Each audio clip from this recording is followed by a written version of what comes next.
Somebody hold my drink. We're about to go in, guys.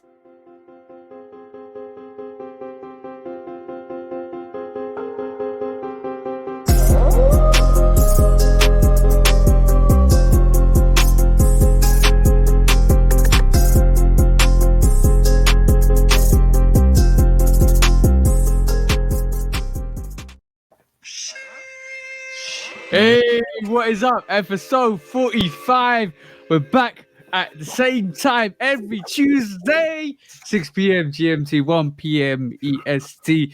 This is the bro, 808 Kicks 82, and myself, Love Kick Customs. Remember what we say at the start of the show. Please do like, please do follow, please do subscribe to all of our channels. That's YouTube, that's Instagram, that's TikTok, that is everywhere you can find us, everywhere we are segmented on social media. Come and find us, come and chat to us, come have a discussion, have a debate, have a conversation. And you know it's nearly December time, and you know sneaker of the year is everybody's on everybody's mind at this moment in time. Will it be the Chicago Lost and Found? Will it be the MMA Year 4? Will it be the Rui 8? What is the dark horse? We're about to discuss that in the next couple of episodes. Not today, but next couple of episodes. We'll be discussing that. You know damn well you're the only person that's got the Rui 8 in their top 10. You know that. I ain't got it. I tried for it. I ain't hit for it. So honestly, if I did hit, it probably would be in my top 10 this year. I'm gonna do what McDonald's do. I'm gonna do what McDonald's do. I'm loving it.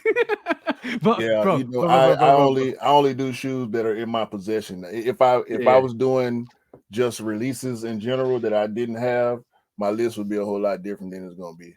Oh yeah, but bro, you know there's some special nominations there that I need to put on there that probably be my top 10. Just like the Rebellionaire that the bro reached out and got me and shipped over to me to the UK because that was a difficult cup. And just like the Chicago Lost and Found, that will be up there. That'll probably be up there because they'll cop me that. You know what?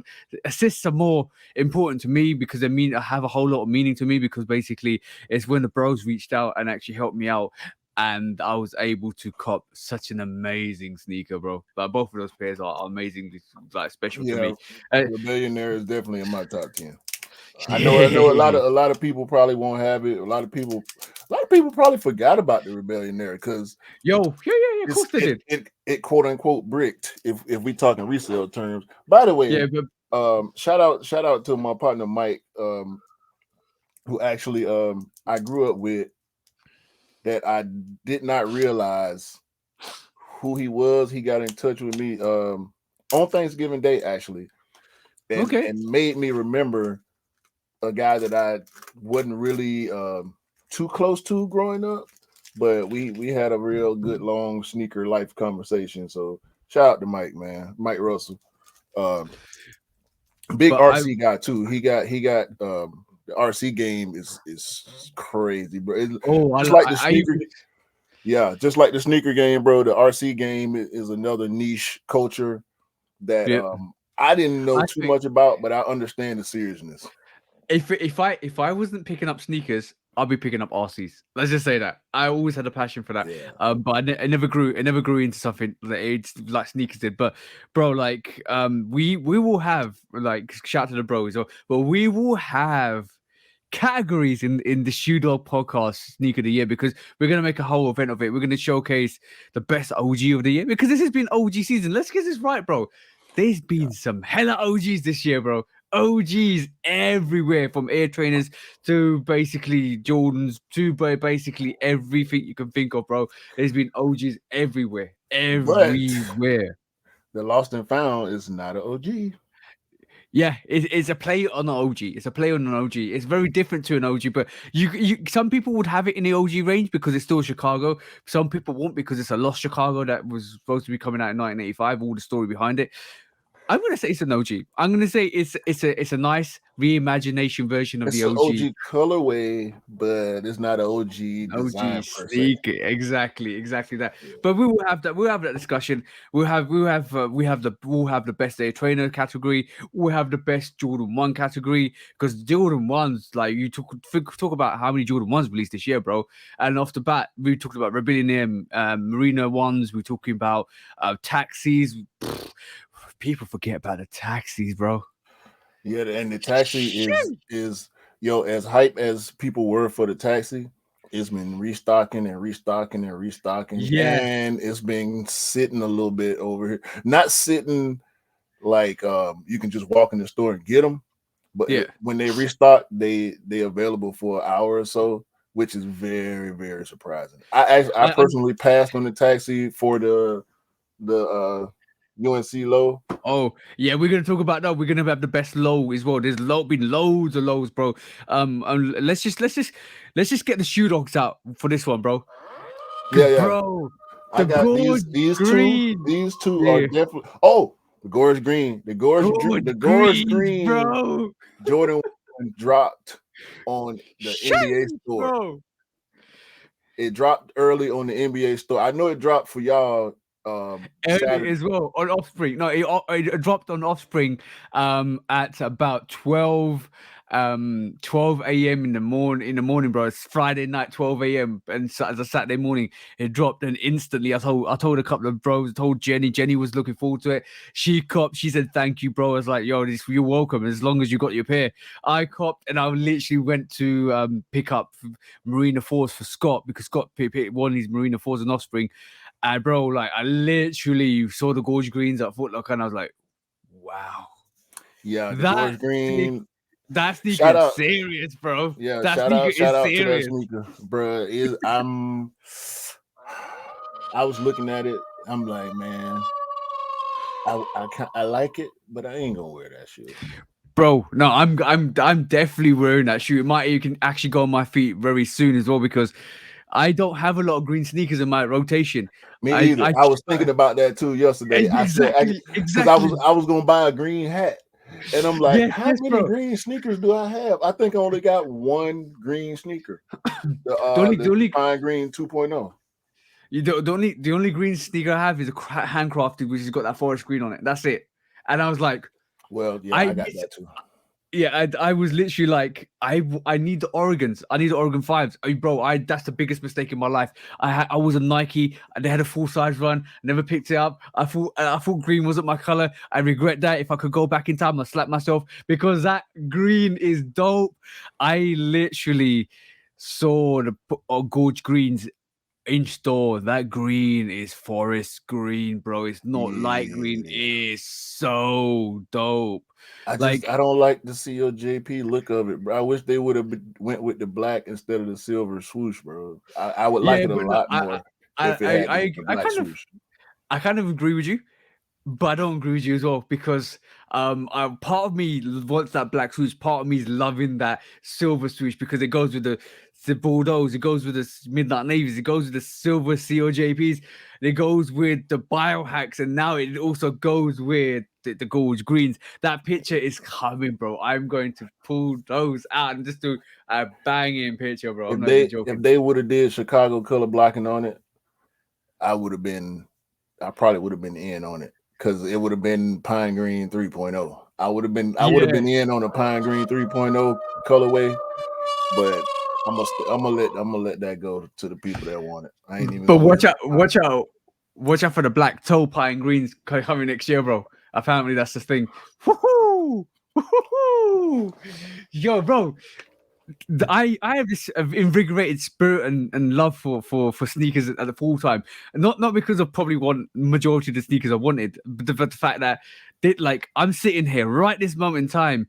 I have a sale version of the Jordan 5 already reserved to pick up next week. The Khaled's, yeah. I'm waiting on Nike to give me the dub for the Crimson Blisses, because that's still pending. It's preparing shipment. I don't know what's happening with that, because a lot of people are in the same boat with that actual Khaled's Crimson Bliss 5. No, it's been a week. A week before it was kind of maybe no. Yeah, last podcast you had been pending for like 3 or 4 days already. Yeah, so basically it's been a week and a bit. And I'm just saying to everybody that's listened to this, if it's not been cancelled, they would have cancelled it already. If it's not been cancelled and they've actually sent you the delay email, it's coming. It's coming. And I'm pretty sure as soon as they stock that on the sneakers app tomorrow, all the sizes will be gone instantly, because they're basically pre-reserved for the people that have ordered it already for that drop. Exactly. Or when it comes out, it's probably going to say purchased already. But I'm going to go in I'm just gonna go in because I don't know if I want it or not. Don't know if I'm gonna get it or not. I'm still gonna go in because I'm like, all right, cool. If I cop 2 of those Crimson Blisters, I give it to somebody that actually wants it, or I'll send it back, or I'll leave it there to trade it for something for another sneaker. But bro, by the end of this week, next podcast, I might be pulling out the Gorge Greens and the Khaled Fives, both of them, bro. That's a dope full-time cop. Yeah, I've been telling y'all I'm done for the year. Let's see how that work out. let's just see how that work out. But hold on, 2 seconds before we move on, right? I just want to say, there's no love for these Jordan 5 Khaleds, bro. They literally. Look, let's not even talk about the resale. The resale for the Crimson Blisters, there's nothing, bro. When it's not even dropped, and it's tomorrow like it drops. $30-$40 over or something like that. Exactly. There's no hype, bro. And I can see this sneaker. As I don't know the States because the States will sell out. I can see this sneaker sitting or hanging around in the UK and the EU. I don't think there's love for this. I don't think there's love for this sneaker, but it's good because anybody that loves fives, they can go pick up the sneaker. Because when I saw the Amman Year 4s, and bro, you've got the Amman Year 4s. Yo, shout out to the inner lining to that. Shout out to the insole to that. Damn, bro. That is aggressive. My wife was just looking at it for the first time up close a little while ago. And yeah, she was impressed. That was aggressive. That was proper aggressive.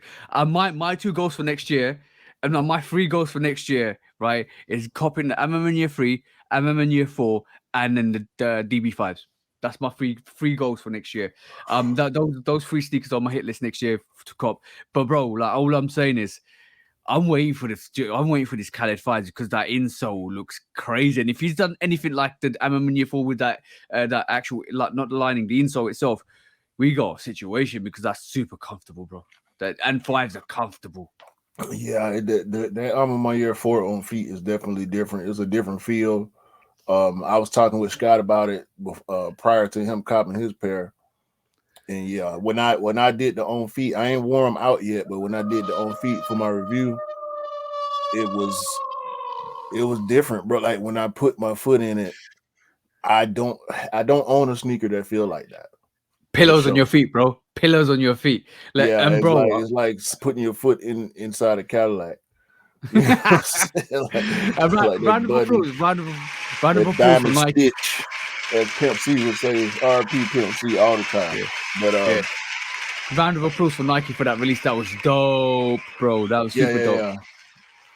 So this week we only got a few quick strikes, because I think the 3 or 4 stories I think we need to talk about at length a little bit. So let's get started with something that I had saw previously. I believe I saw it previously, but it resurfaced, and I think we talked about this before. But I wanted to talk about it again quickly. Oh, is this the shoe dog, the dog to sneaker replacement? That's official shoe dog, bro. Yeah. This guy, so the guy wearing the blue hero shirt, traded a full bred German Shepherd to the guy wearing the San Francisco jersey for a pair of Flint 13s. Oh, okay. And I'm having a hard time. I don't know if I would have did that. I don't know if I would have let that purebred German Shepherd is worth a lot more than a Flint 13, bro. A Flint 13 is probably about £300-400. Yeah, a purebred German Shepherd, 800-900, something like that, bro. And depending on the lineage of the dog and the kennel that it came from, the history of the kennel, it could probably go up to 1,000.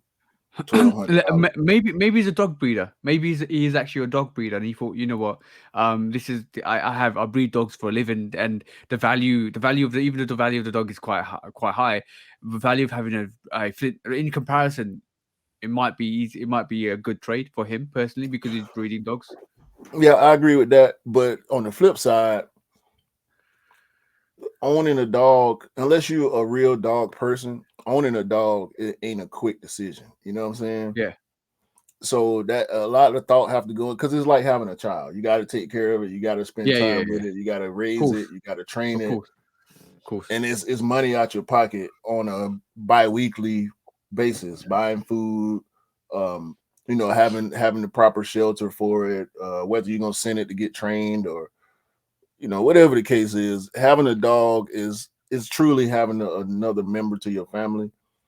So shout out to these guys, man. I can't hate on it, but it was kind of weird to me. Like, you're gonna trade a live animal for a shoe, and the animal is arguably worth more than the shoe, plus the money that the dude gonna have to come out of pocket. But apparently he wanted the dogs. Yeah, shout. That's the original shoe dog, bro. That's the original shoe dog. Hey, yo, this dog, bro. This dog is adorable, man. Yeah. That should be our mascot, the shoe dog. Shoe dog. Man. This is a real shoe dog right here. That's a real shoe dog situation, bro. Yeah, shoe times dog. Moving on to your favorite company. MSCHF is back at it again. MSCHF, yeah, bro. They like the people loved it so much that they bought a second variation. It's easy money for them, bro. If you think about it, people destroy the sneaker, pick up another one, and then people destroy again, pick up another one. You know what? Shout out to all the TikTokers and Instagrammers that are actually destroying the sneaker, because you're just lining the pocket of MSCHF, because whatever you're doing is getting you hits, but it's also making money for MSCHF. I mean, that's kind of the point of the shoe, is to destroy it. But again, it's a skate shoe. So if you ain't skating it, destroying it naturally, buying it just to do that for clicks, I couldn't do that. You know what it reminds me of? It reminds me of a Puma. Rihanna released one of those Pumas in burgundy. It reminds me of one of those. Yeah, bro. Oh no, man. I mean, MSCHF coming off the walking boot to a sour gobstopper. The hits keep coming from MSCHF, man. They are rolling. I'm at this point, dog. I can't talk crazy about it no more. It was confusing at first with the wavy baby. That's the one, the Puma Creeper. That's the one. It reminds me of the Puma Creeper. They came with the wavy baby.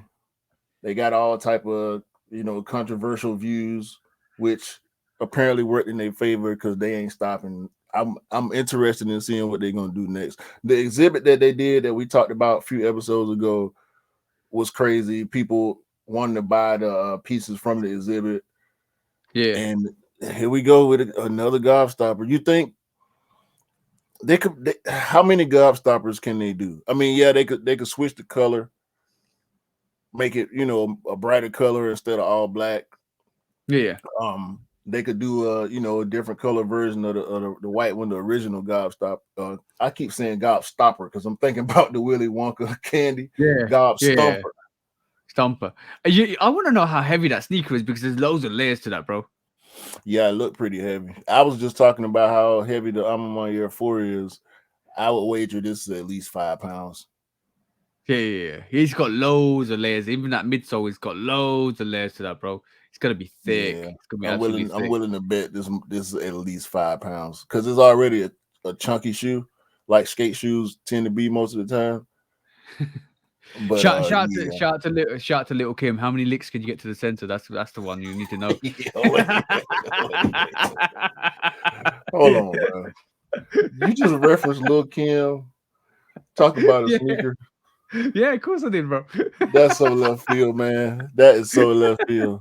Bro, look. Gobstomper is a sweet that you have to keep licking to get to the center. See what I'm saying? The reference is Little Kim. Used to Little Kim's album, the Little Kim song. That lyric from that song. How many licks did it take to get to the center of that Gobstomper? Yeah, I only listened to the Lil Kim album one time when it first came out, and I was good, because this is not for me. It's not for not for normal male consumption. That album was purely for the ladies. And of course it is, but you remember the songs. But you remember the songs, though. That's the thing. Yeah. I remember the song. I liked her verses on the other Bad Boy stuff. Her album just didn't hit right for me. But when she got tough, when she got gangster on the other Bad Boy song, the Biggie songs and the Lock songs and whatnot, that was the little Kim I wanted to hear. I wanted to hear the Queen Bee. I went with all the others. Shout out to that album cover though. Whew. Yeah. And bro, literally, it won't be how many licks, how many hits do you get to the center of that gobstomper, because you got to smack the shit out of that to actually get it to the center, bro. Man. Gobstomper, mischief. You could take licks in a different way. Licks is also hitting as well. So how many licks you're gonna get? Yeah. How many licks does it take to get to the center of that gobstopper? Give us your answers on the postcard. Send it to We Don't Care. You got a quick strike too, don't you? Yeah, I've got a quick. Sorry, guys, I'm just messing around. I got another quick strike. Don't apologize.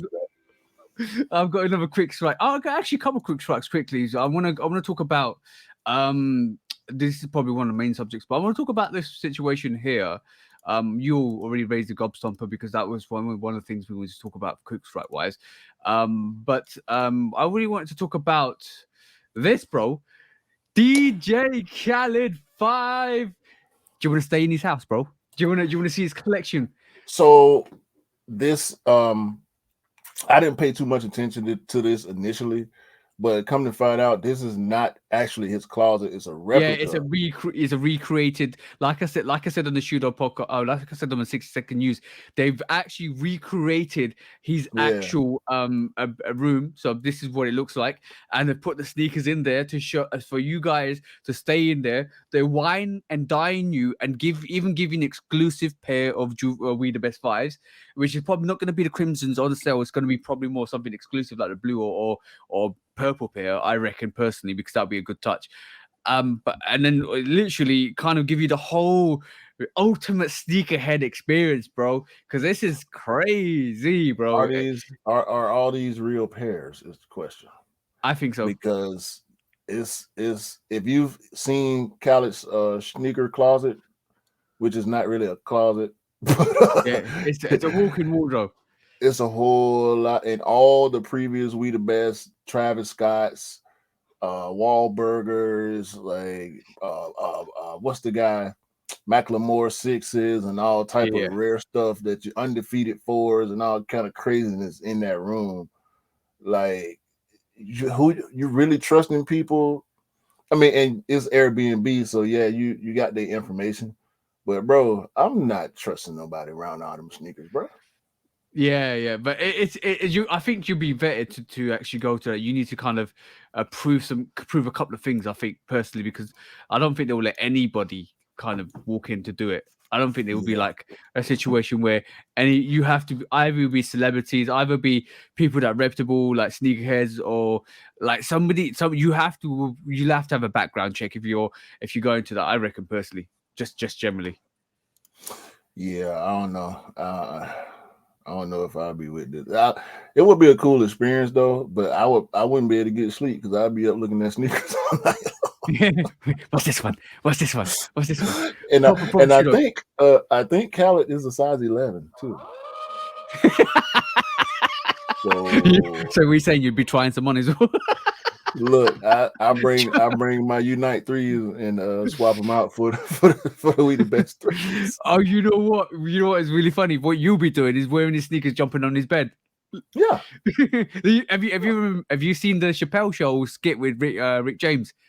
Yeah, of course, bro. With a couch. That would be you, bro. Yeah. Like, F your bed. No, I'm not sleeping in that bed, bro. I'm doing that just to get the shoes.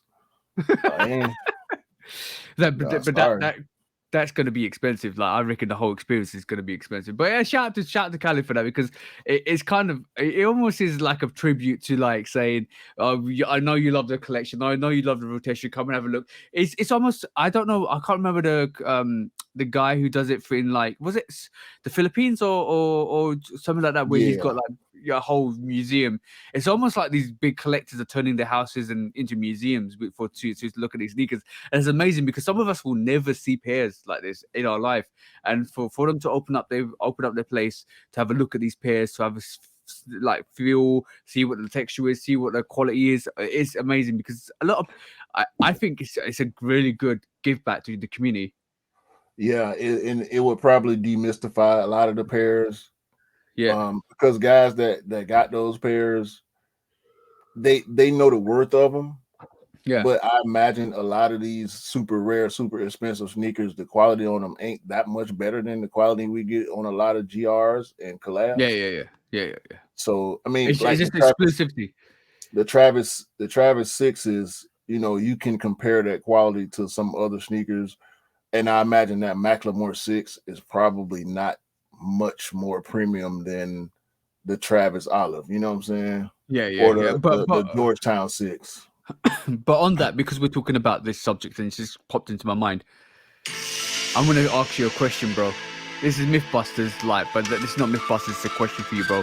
This is Mythbuster music. Like, what do you? A good question that was said on Instagram today by Offspring, by the way.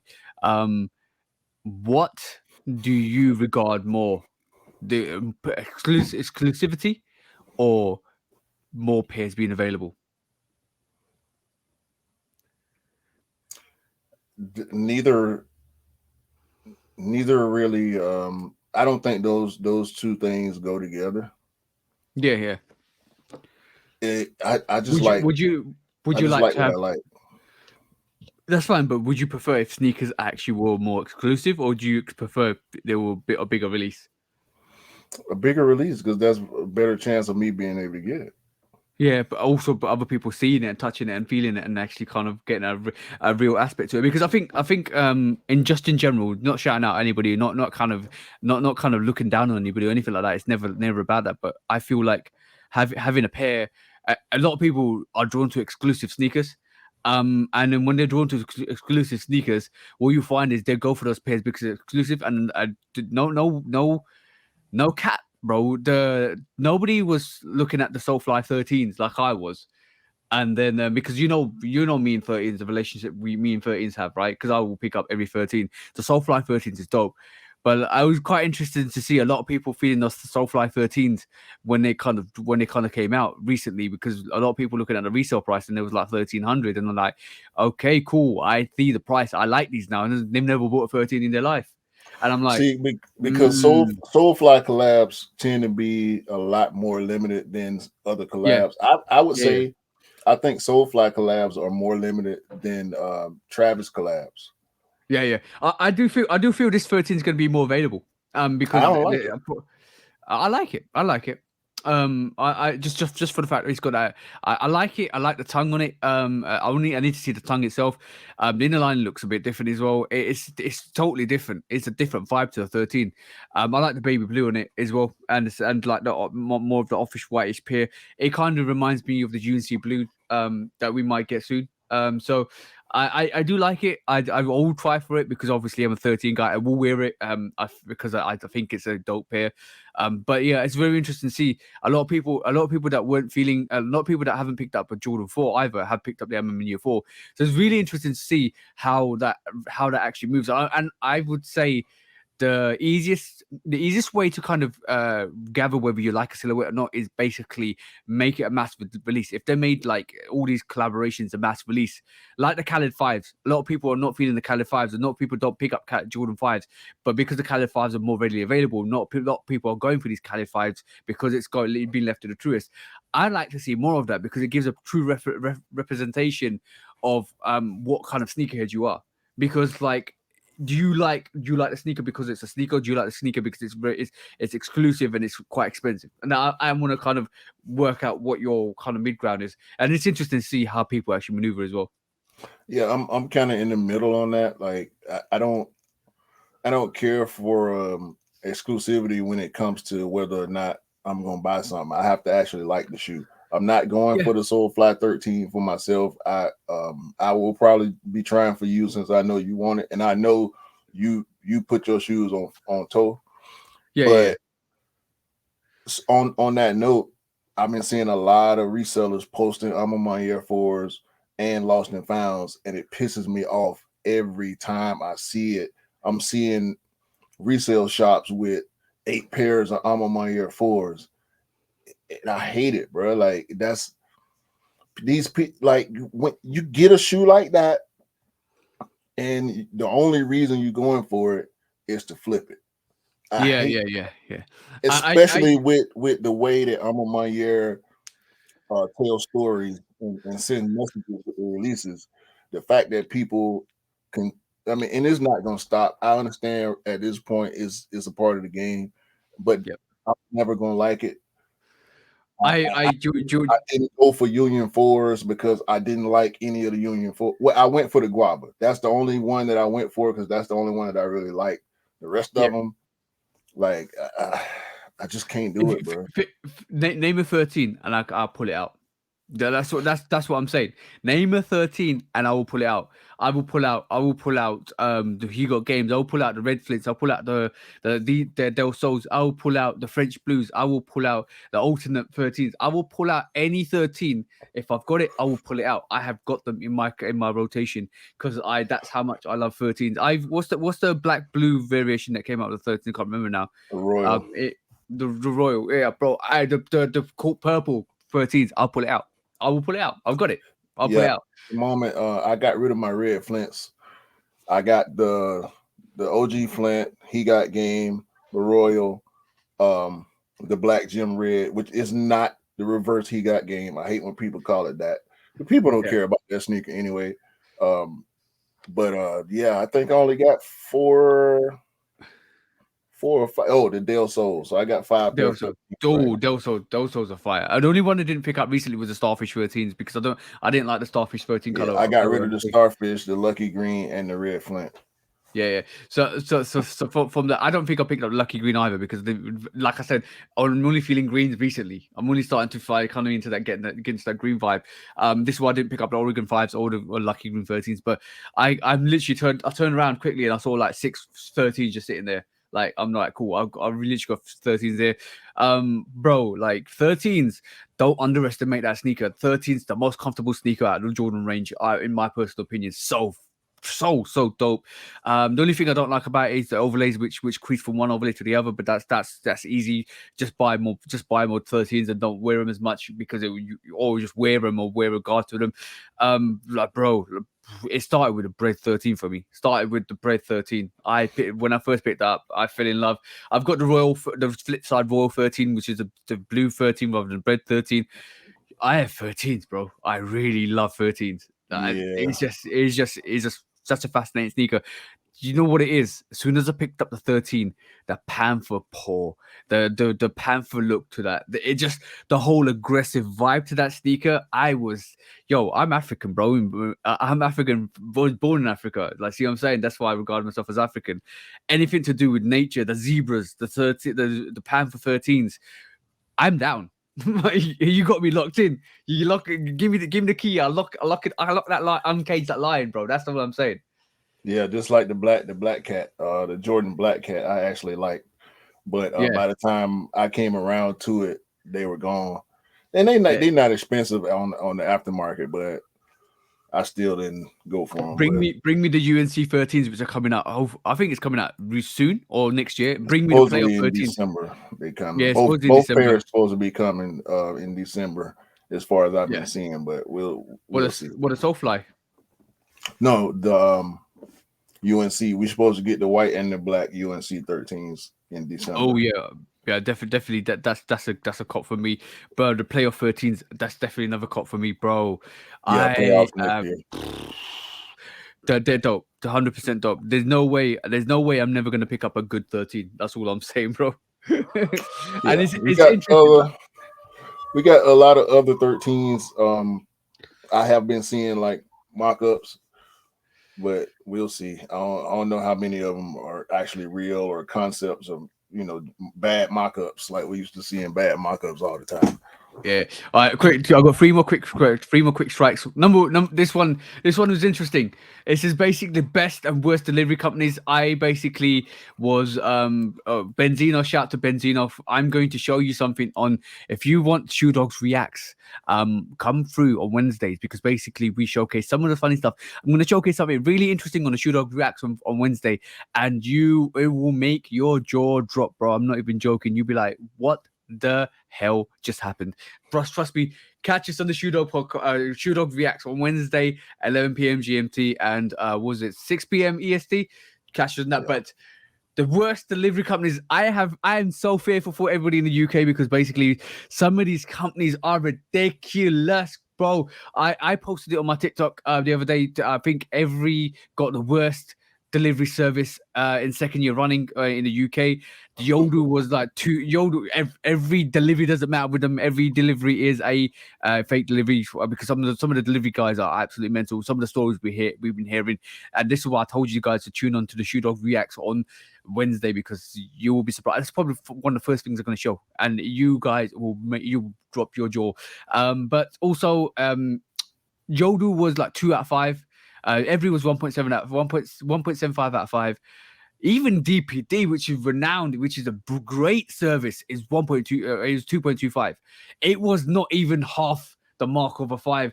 And then off the back of that, I've got so many more stories of some of the people on TikTok with the fact that DPD didn't deliver. They lost their PlayStation 5. They had to get a refund. They had to get re-delivered. Bro, the stories I was getting were crazy, bro. No word of a lie. I was like, what just happened? I thought DPD was good. I know my DPD drivers because basically both the two people that deliver it to me, I talk to them on a regular because they deliver a lot of sneakers to me. But bro, some areas are bad, bro. Yeah, it's got better in the US, surprisingly, but it's holiday season, so it's about to everything about to slow down. It's about to be real congested. And a lot of companies are actually putting out newsletters and notifications about ordering before a certain date. Actually, my UPS driver, no, I'm sorry, not my UPS driver. Actually, my cousin, shout out to my cousin Kyrie, he was telling me, because he works at FedEx, was telling me that if you don't get your orders placed by a certain date, you might not see them until January. Because it's about to be crazy. Yeah, so, that's crazy. That's actually really crazy. If you can order online and pick up in store, that's a great option. But we know as far as new release sneakers go, a lot of times you're gonna be dealing with these delivery services, so you got to be on top of it, man. And it's bad. That's really bad for y'all. Y'all ain't got one single company, regular delivery company, that's above 3 out of 5. That's horrible.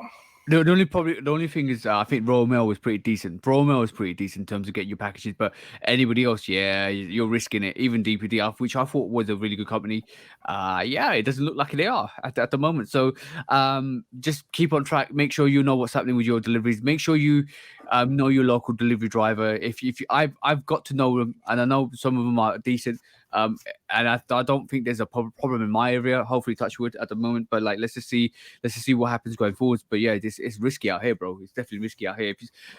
Dell told me, Dell picked up these lost and founds for me. He was supposed to meet me this weekend, which unfortunately we didn't manage to link up because of train strikes. Obviously, he couldn't get from Milton Keynes to London. So what actually happened then was he said to me, he phoned me and said, "Do you want me to post them?" I said, "Bro, whatever you do, don't post them. I'd rather wait for them to get them in hand because I'd rather have them for him to bring them to me because I'm going to see him on the 3rd or the 10th. So I want them in hand rather than going through the whole postal system and them getting lost again. I know I have to wait for it. And to be honest, he's already requested me to get a sneaker in anyway. And I might do the review for that when I get it. And also I've got Dell's daughter's pair as well, which I've ordered. I might do a GS review on that with this week coming. So that's something I can still do, but I'm not risking that lost and found, bro. I've got that.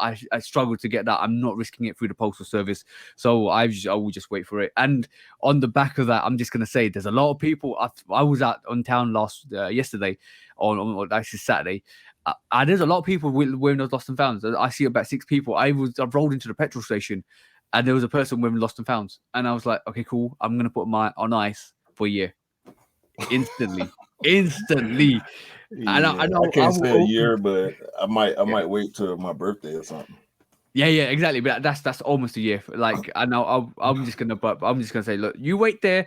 I'll come back when nobody else is rocking you and forgotten about you because basically it makes it a bit more special. And this is going back to the exclusivity thing. If you fear that everybody's gonna rock the sneaker, I would say basically, what you do then is you put them away for a little while, let everybody rock them, and break them down and whatever they want to do with them, and then you bring them back out. You don't like all the pairs that I have that I know a lot of people will also have. I will bring them out eventually over time because I know like some of the sneakers some of the sneakers a lot of people get. The Gorge Greens probably a lot of people got. And the taxis a lot of people got. I haven't brought the taxis out yet. The taxis will be coming on my feet this summer. The Pollens, same thing. Pollens will probably come out. I will put early next year.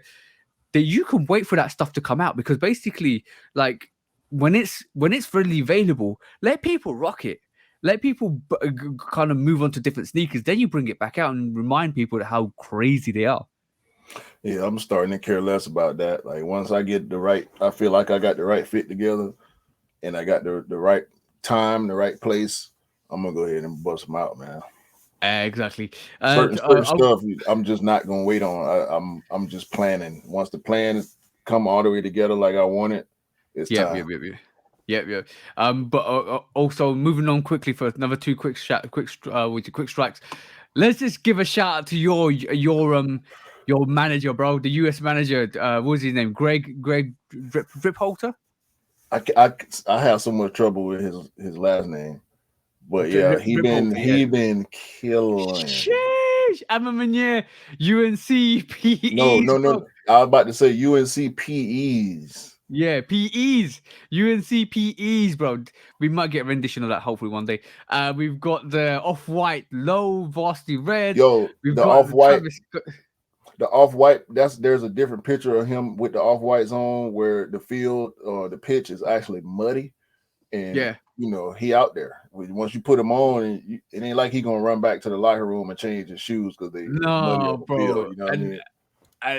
The Travis Scott sixes. You had the the exclusive pair of the Air Max 1, bro, from Travis Scott. Raw! This guy's killing it. Undefeated dunks, bro. This guy is killing it. Classic murder. Cool grey 11s. You got the Monarchs Air Max 1 Monarchs patterns, the Thunders 4s. This sneaker doesn't excite me. The Jordan 4 Thunders does not. But it legitimizes him wearing all his hype stuff because he actually brought out the Crimson 4. So and he brought out the Chinese New Year Jordan 5s as well, bro. This guy is crazy, bro. That Chinese New Year 5 low is underrated too. I got a pair. I put the red laces in mine. I need to wear them again. Yeah. But your US manager is killing it, bro. Killing it. He's flexing on you guys. And by the way, a small story I was going to tell you about the MM and Year 4s, which I totally forgot when we was mentioning it. All right, so I was in full effect yesterday when I saw a sneaker released exclusively from a retailer that I'm not going to mention. No names, no cap, no games, no catch. All right, cool. I'm just going to say this. The retailer that sent them, you're supposed to wear your sneakers, right? And if you know, you know. Mm-hmm. And you're not supposed to sell your sneakers. The same day Scott picked up and one of the bros picked up, I was there. We went to at this moment in time, I'm trying to down swap a size 10 a satin gold Air Max 1 Travis Scott to a size 8 for Dell because I've got the pair. I was going to trade bait it, but he wants it more because obviously he wants a size 8. He's been looking for it. For me, you know me, bro. If I've got the shoe and if I'm going to trade bait it, I'd rather not trade bait it. Get the size down to 8 for retail, trade bait it back down to size 8 and then give it to the bro for retail because that's the type of guy I am. I was doing that. We was outside a resale shop and all I saw was one guy standing there with MM and Year 4s. Another guy comes in, takes those MM and Year 4s and then walks away. And you're not supposed to resell your sneakers, bro, from this company that's giving you those sneakers. All I'm saying is, bro, some shady business be going out on these streets, bro. It is what it is, man. It is what it is. But yeah, that's the story. Last quick strike. I know we're hanging on to the quick strike. We have an entertaining time at the moment. We're talking about all these other things. Quick strike. Run the jewels, bro. Run the jewels. Dunk. What do you think, bro? I don't like the shoe, but I'm happy for Mike and LP Shout out to Killer Mike. Always shout out to Killer Mike. Atlanta native, Atlanta representative, super duper MC. I mean, influencer, a very big influencer. And for those that don't know, no. Let's not put influencer on Killer Mike. No, I'm Killer talking Mike, about. I'm talking about in the music scene. He's influenced a lot of people in the rap game. That's I'll go with that. Yeah, but Killer Mike is not social influencer. I'm talking about a real influencer, real life, like almost like a rap god influencer in the scene as well. Yeah, and he basically is very very big out here. Big entrepreneur. He's heavy in the political space, the local political space in Atlanta and the surrounding cities. So I'm really excited for him and his partner LP that make up the group Run the Jewels. And the Dubrays are actually doing the Run the Jewels logo. And LP's pair is a low. I seen there's two pairs of this. Not this is a high and a low as well. This is Mike's pair. LP's pair is a low with the blue and I can't remember what the other color, but it's a mainly blue colorway. I mean, I don't like it, but I love it for Run the Jewels. Well, yeah, exactly. I think for what it means, there you go. There it is. Blue and pink. That's blue and pink. I think what for the meaning and for the concept of it's dope. 100% dope. Yeah, man. Shout out to Run the Jewels, man. If y'all don't know who Run the Jewels is, y'all need to check out Run the Jewels. Check out Killer Mike. Check out LP. Yep. LP is a great producer as well, which is the reason why they became a group, is because Mike was looking for new producers. Somebody recommended LP to him, and they became brothers instantly. Like in their first session, they became the best of friends, and they formed Run the Jewels, and they've been killing ever since, man.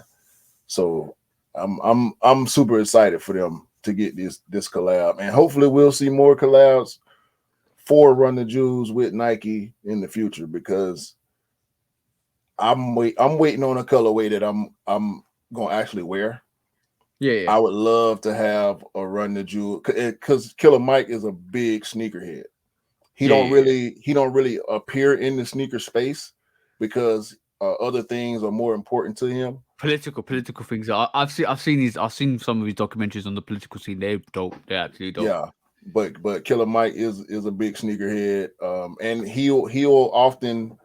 I think he probably found his plug now, but I know a while back he was looking for a pair, and he's a size 14, and we know how difficult 14s are because Mike is a big guy. I actually quick story. So we were at my wife and I were at a Big 3 game in 2019. The Big 3 is Ice Cube's 3-on-3 basketball league. Yeah. It came to Atlanta in 2019. My wife and I went to a game, and Mike was there.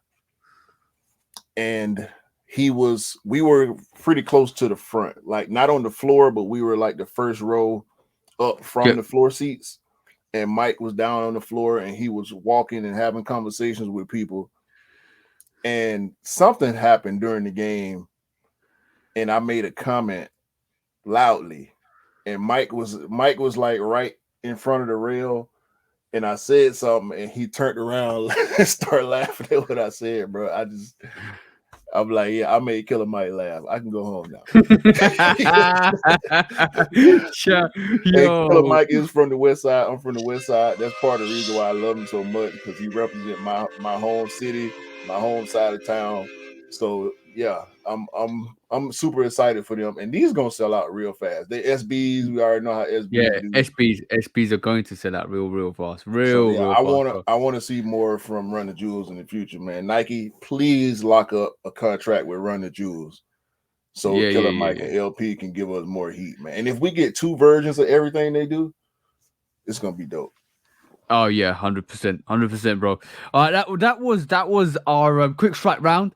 Now let's go into the main subjects. Let's do a deep dive. You know, this is we come out the shallow pool. Now we're gonna go into the deep end of the sneaker. So we're talking about shipping, right? Yeah, let's talk about shipping, bro. What would you do if your lost and founds came like this? What can you do, bro? Tell me what you can do. I'm putting this. Look at this, bro. Look at this. This looked like the delivery driver knew what was in the box and he was pissed because he couldn't get a pair, or he was pissed because he didn't want to risk trying to steal them, and he just smashed in the side of the box. Yeah, it was basically like, allow your sneakers, smack. Like he stepped on, he stood the box up.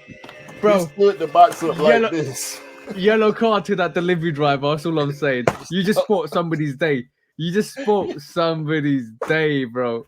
There you go. Like somebody stood on the box like this, like, bro. And like I said, my box, I picked up my box and I got flaws on mine.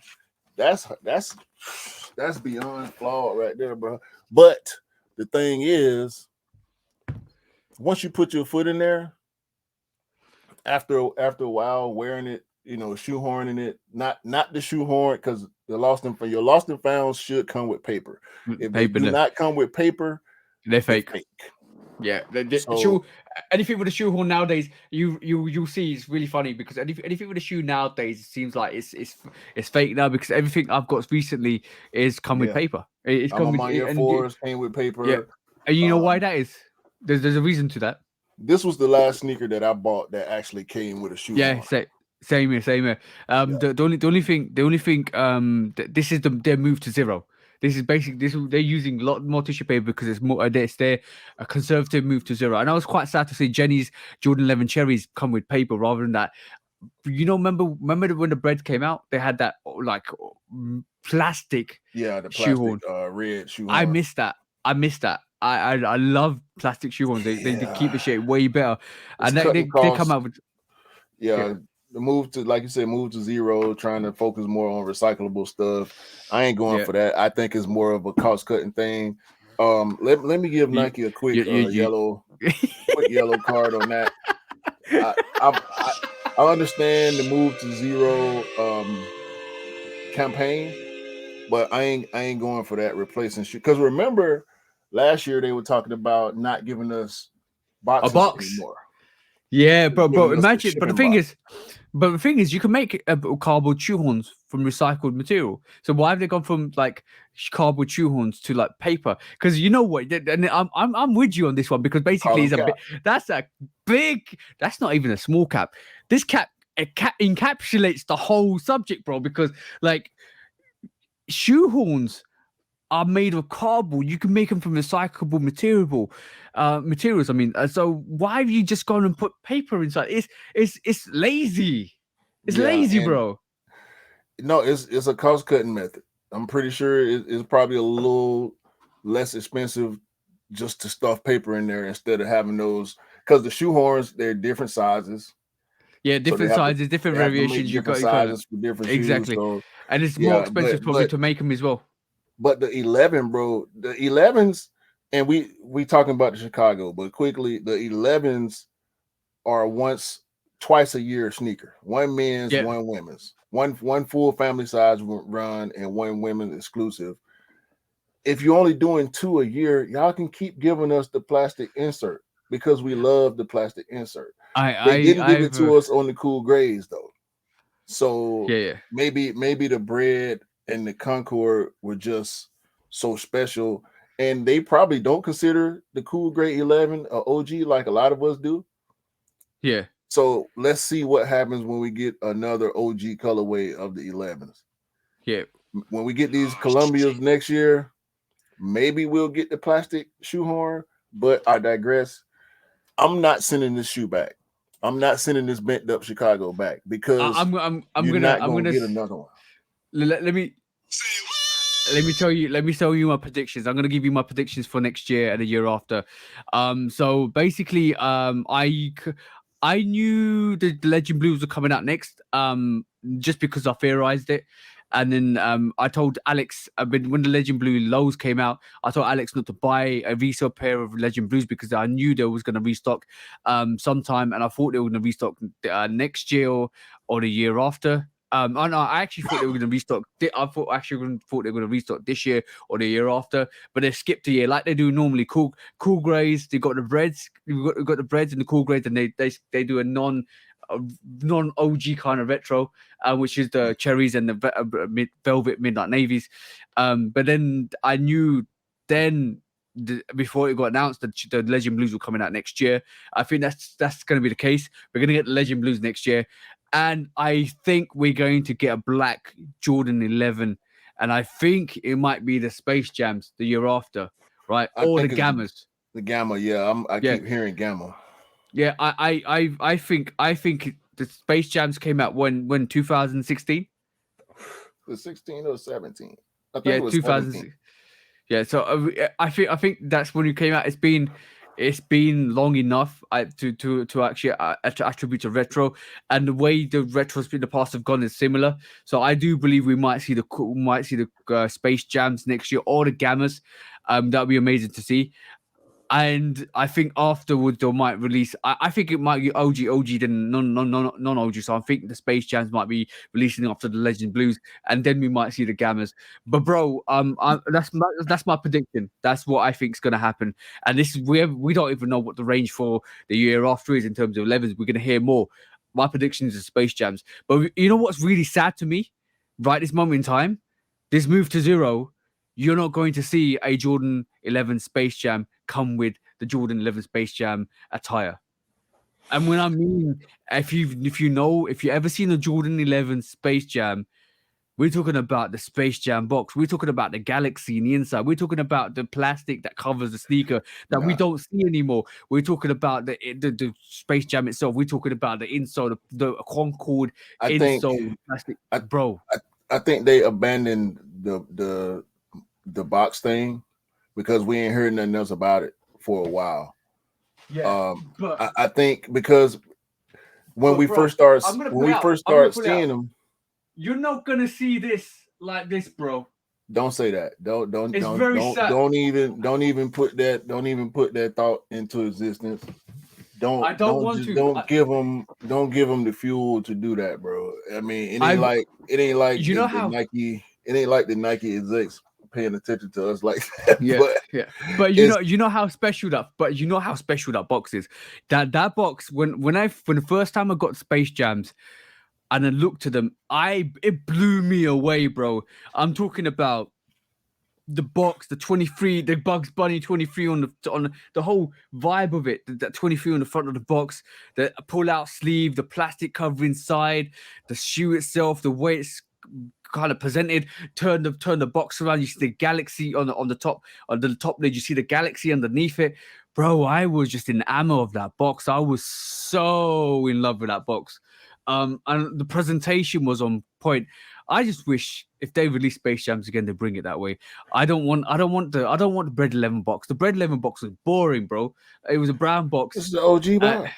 It was an OG box, but I understand. The cool grade box was dope. I'm gonna say cool grade box was dope because it was basically reflect the color of the sneaker on the outside. The Space Jam is such a iconic. Based on it, you can't release a Space Jam without the box like that, bro. Because it's based on the cartoon. It's based on that movie. See what I'm saying? It needs to come like that. Let's just hope that they have moved away from the idea of not giving us boxes like we used to getting, because we see it with the crate. I'm cool with the crater stuff and all the move to zero sneakers, but 11s ain't a move to zero thing. So I think they need to just give the move to zero stuff the move to zero box and let us keep getting like the Lost and Found box is dope. Like all the boxes that we've been getting, the OG1 box. Don't nobody want to get Jordan 1s in a different color, yeah. But don't nobody want no just brown box. I don't have containers. Like those of y'all that got containers, y'all probably don't care. I'm not a person that throws away boxes. So for the people that get rid of boxes, maybe they don't care. But I will not get rid of a Greater China 7 box or a Rui 8 box or a Michigan 5 box or a Space Jam 11 box. I will not get rid of or a Pat Patter box or a DJ Khaled box or an Emma Menu box. They are special, bro. They are special boxes that you just can't get rid of because they have a lot of meaning in a thought. And when you have unique boxes like that, you're like, oh, cool, don't. Like I have 50-50. Like most of my sneakers are actually still in boxes. There's a sort of small range that I actually up to a certain level, which are actually in like glass, like crep protect boxes and stuff like that, or storage boxes. But it's because the ones I put in those boxes the boxes are just a regular box. You know what I'm saying? So I don't need it to be in a special box. But bro, going back to that picture for the Chicago Lost and Found that's been done like that, that's been bent out of proportion. That looks like he's been stored constantly in a position where it's been compromised, because it looks like he's had a heavy load on it constantly to manipulate the level like that. I think that's shipping. I think it's a shipping. Maybe the truck got stacked wrong. Maybe the driver stepped on the box. I think the driver stepped on the box because it take a lot of force. Either something real heavy was awkwardly placed or stacked wrong in the truck, or that driver accidentally or maybe purposely stepped on it. But I'm keeping that shoe. I will. At least it didn't come out like this. Oh, bro. I was gonna say, I normally say, for my sneaker news, I said, Houston, we have a problem. Nike, we have a problem. Bruh, this moldy, lost and found stuff, I feel the same way about this as I feel about that bent up sneaker. And rumor has it, I didn't do much research on it, to be honest, but rumor has it that Nike has issued a statement, send the shoes back and we'll send you. Nope. I don't trust that. Y'all know how I feel about Nike. The statement. Sorry, just to clarify before you move on, bro. The statement says, that we have enough pairs. Basically, send us the shoe back. Call the exclusive center. So you have got to just open up an exclusive center for you to call back, and they'll send you up another pair, and then you can replace those moldy pairs. But I heard that's not. I heard a couple of theories, and I've been checking this out. That's not mold. That's the application on the actual outsole that's actually appeared on there.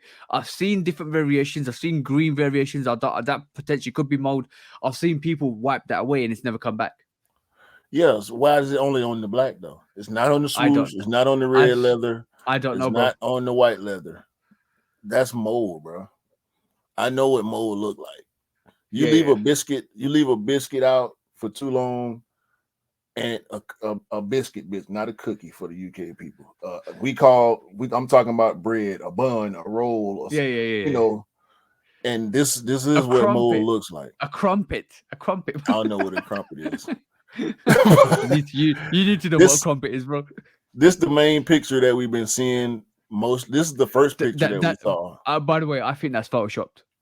Yeah, I think this is cap. It looks cap because on this one, it's all on the red and all on the black.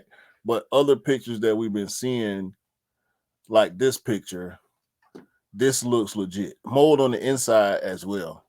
Oh, so, I heard a lot of people say it's not mold. I heard a lot of people say it's the powdery outsole that's on the actual sneaker that's actually been transferred.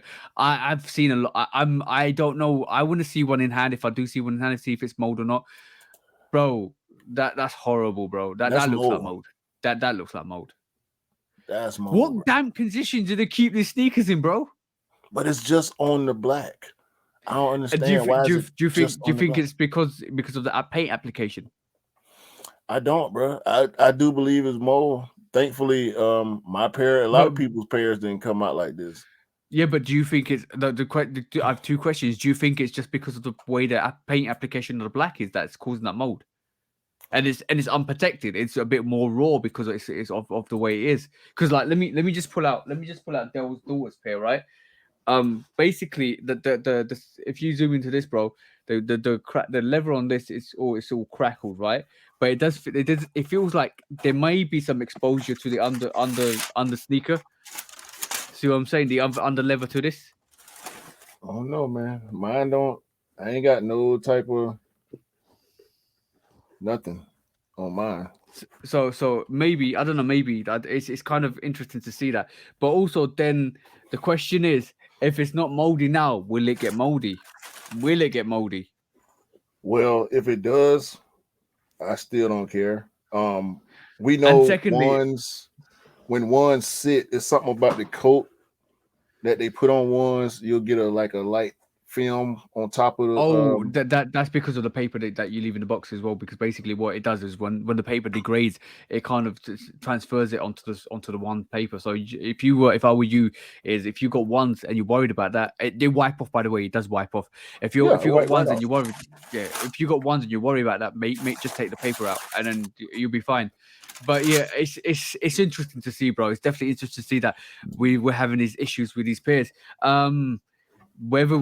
I would recommend that people that have got Jordan 1s and people that just generally pick up sneakers, if you're worried about the condition of your sneakers and environment that they're kept, make sure you actually got something that takes the moisture out of your hair, like a dehumidifier or a decanter. What that ends up happening is what allows you to do is actually take the moisture out of the air enough so that the mold spores don't kind of congregate.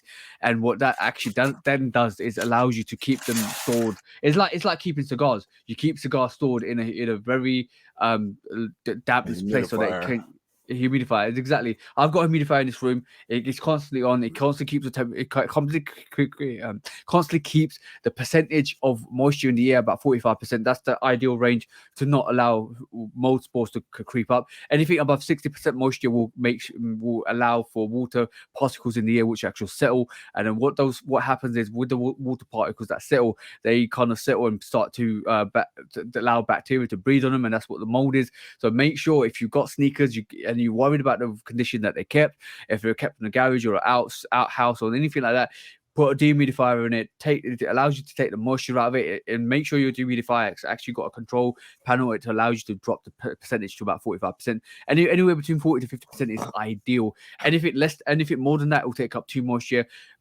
moisture out. If you're not working like this as my studio, if I'm working and the moisture is about 30%, it will dry out my eyes and it can actually make my eyes itchy. So because it's taking out the moisture out of your body as well. So just basically keep aware of what the moisture levels in your houses, and make sure you reduce as much moisture in the air to actually allow you to kind of prevent that mold from building up. So that's my recommendations. That's my tips for you guys to if you're worried about mold spores on your sneakers.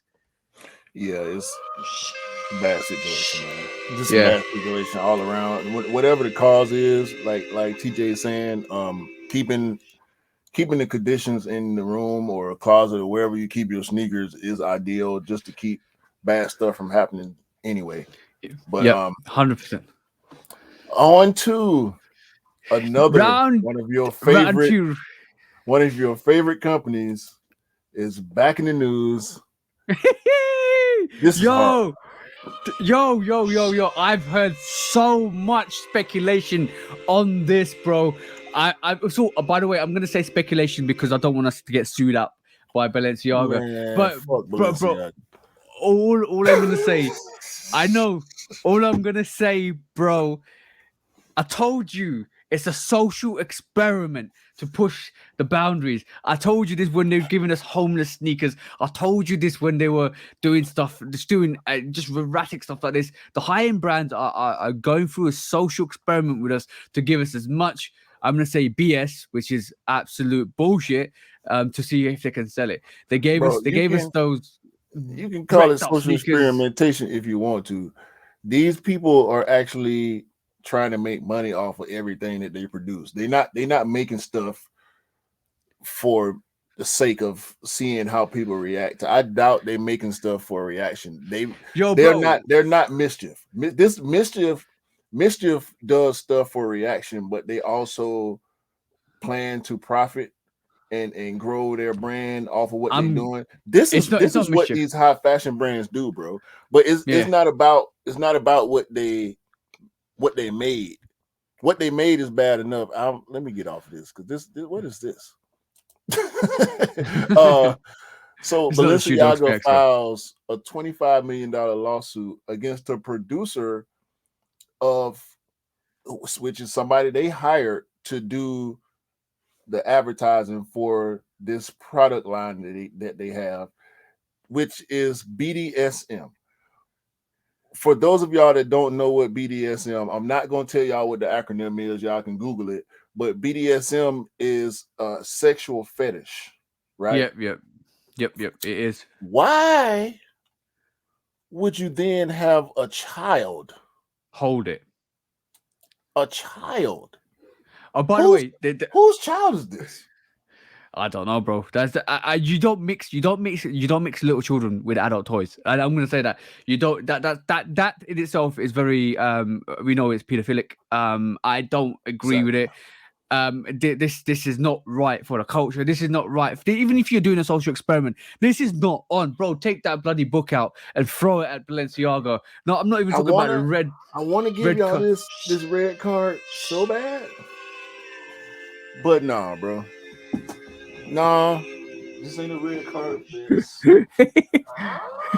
is a big book offense. Yo. Let me just say, what in the hell is wrong with y'all over there at Balenciaga? Okay, cool.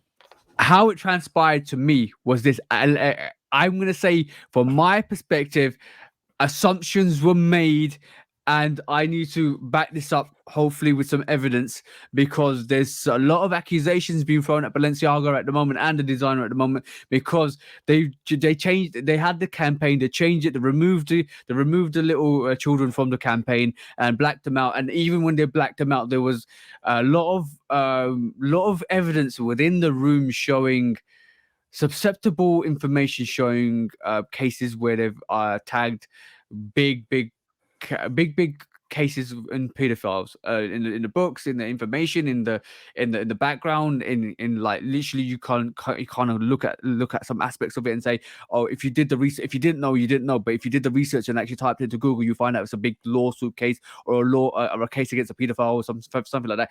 It's encased in that, bro. Apparently there's accusations being thrown from a lot of people that are saying you knew exactly what you were doing because you've actually shown kids with BDSM toys, adult toys, and then you've actually encased the room with a lot of innuendos. Let's just say that, and it's horrible, bro. This is horrible. I'm seeing a collar, which I'm gonna try to stay as clean as I can. Okay, so the collar is something that people wear in BDSM, and they have a chain attached to it. There's chains and cuffs on these bracelets and necklaces that they have. The bear is dressed, as you can see, with the collar on, with bracelets on, dressed in a non-childlike outfit, I'll just say. Yeah. The bear looks beat up. Like the bats and dragons and ghouls and all, like, bro, can we please get Balenciaga out of here? Yeah, like and people continue to wear this stuff, continue to spend their money, thousands of dollars on these products that honestly just ain't worth it. It looks bad. It is super. It's beyond hype. Like it's hype, bro. Hype. I keep saying it's to me. Like, I'm sorry to interrupt you, bro, but to me, it's a social experiment, bro. Every time they do something, first they gave us some Mason Margiela do it to the prime. Like, they give us like all these concepts, I'm not understanding how you saying social experiment. Like, where does that term come into the foolishness that we see from these high-end companies? So the reason why I think it's a social experiment is they're almost trying to push the boundaries and say, all right, cool, we're going to give you something, but you might not like it, but we're going to give it to you because we're a high-end brand, but we know some of you guys are going to buy it. So when I say it's a social experiment, what I say is it's almost like a political message of what they want to happen. So basically they give you, like, Balenciaga gave you those Chuck Taylor looking sneakers which were ripped to shreds, which people were buying. I was like, why are you doing that? Why are you giving us a sneaker that, when you go out in the street, nobody else will be wearing it except for people that are actually more vulnerable, that can't afford things? But you're basically giving us stuff that people can't really afford to, people that can't afford to wear things wear, but you're giving it to people that have money. So to me, it's like, it almost feels like we were trying to make the playing field even, so that people that we don't want to discriminate on homeless people, but people that wear this stuff, we want rich people to wear it because we want to kind of gentrify it to a point where it's more accessible, not accessible, it's more accepted in society, that people that actually wear stuff like this and they're homeless, that it doesn't matter because everybody's wearing it. See what I'm saying? So and like it kind of feels like they're giving us bullshit and giving it for a higher price, and they're capitalizing on fashion like that because they feel that it's a necessity statement. And it's like, yo, we're stating homelessness is not right, but we're going to give this to the rich people because we don't want them to feel left out because everybody's wearing the stuff that you're wearing. To me, it doesn't feel genuine. It does feel like a social experiment and a political statement.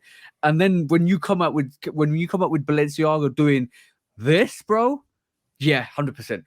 100%. So I hear you. I can't put the term social experimentation on it because it's not social experiments. Most of the time, you're not buying a product. You're not creating a product. So social experiment is like, yeah, social experimentation involves a control and variables. Social experimentation, because I people watch, right? So people watching is a part of social experimentation. I don't think whatsoever that these companies, especially with this bullshit here, this is no way, shape, or form social experimentation. This is bad taste. This is 100%. This is people. I mean, that's the easiest part about it, right? It's in bad taste. We know most of the stuff that they do that we end up talking about on this podcast is in bad taste, and it's taken from cultures that, like, BDSM is its own thing. Like I said, it's an adult thing. It's a sexual thing. The homeless, homeless is a community, right? It's not a culture. Nobody wants to be homeless. Nobody wants to struggle to eat. Nobody wants to have to struggle to find shelter from the elements. Nobody wants to be harassed and have to beg and do more demeaning things to be able to exist, to be able to live, to be able to function in society. Ain't nothing experimental about that. Social, yeah. Ain't nothing experimental about nothing. Experimental, I can attribute to a lot of the stuff that these companies do because they just trying shit. They find something that is not mainstream, like homelessness, which is arguable because there's homelessness all over the world. You can go outside on a daily basis and see homeless people, but the fact that they taking stuff and distressing and destroying it to the point where it looks like something that you might see on a homeless person, and get that out of here. That's bullshit. Okay, cool. I'm not coming at you. I'm just combating my. Oh no. I'm going to elaborate. I'm going to elaborate on what I mean, because I think when I say social experiment, and this is and it's not the conventional social experiment. I mean, when I mean social experiment, it's social experiment, social political experiment, and basically also social control. I mean, this is what I mean. It's not the convention. When you see, I agree with what you said exactly. Where you said social experiment is a control variables. Now, when you look at the fashion industry over the years, and we're talking about the 80s, the 90s, the 2000s, these brands, like you can look at Vogue and you can look at all of that stuff. These brands have been controlling the ladies. These brands have been controlling what they think, how they should appear, how they should look, perception, and this is why I mean with social experiment and control is when you have these high-end brands telling you gotta be this size to be a runway model, you gotta be this size to be look gorgeous. This is what you have to exactly. So all of that is bullshit, but that's the control they have in the space they have it in. So we're talking about Hollywood. What's the variable? Us looking at these people and saying, "Oh, I want to dress. I want to be." No. You're not gonna be famous because you go buy some. It's not the experiment comes in. Bullshit. The experiment comes in now. Watch. So this is for the Hollywood scene. This is the whole perception, and this is the whole perception as music artists, as especially female music artists, and this is perception in Hollywood itself. So that's a massive control factor. So when you now talk about social experiment, now it's like we've got that range, and now a lot of people are advancing that range because now we got the whole concept of bigger is better. We have the whole concept of like people like Mickey Minaj coming through and then actually destroying that perception of what a female body should look like and how it should be, because we should be all loving ourselves, which is great. But now it's almost like, okay, cool, that didn't work out to what we wanted to. Let's move on to different factors. Let's move on to giving you sneakers like the experimentation of basically pushing the political agenda. That's what it is more and more now, and that's what it feels like to me more and more now. And we don't like to talk about politics at this moment in time because this is about sneakers, but it just feels like, for me, like I called it an experiment. They're experimenting with political values and views, and people, and they basically also experimenting with who's going to pick this up, how much control do we still have, and will these people still pick it up? And this is what it feels like to me, because I couldn't call it a social experiment or a social control until this release, bro. Until this whole Balenciaga situation with young kids, because that to me reaffirms the political agenda or the political issues that we are actually experiencing at the moment. And we know in the background there's a lot of move to making the whole thing that we're just talking about a total disease, like that people have attraction to young children. But we're not even talking about that. That's not what we're talking about at all. What we're now talking about is Balenciaga doing this and trying to convey a message without conveying a message that's okay. And I don't like that at all, bro. This is disgusting.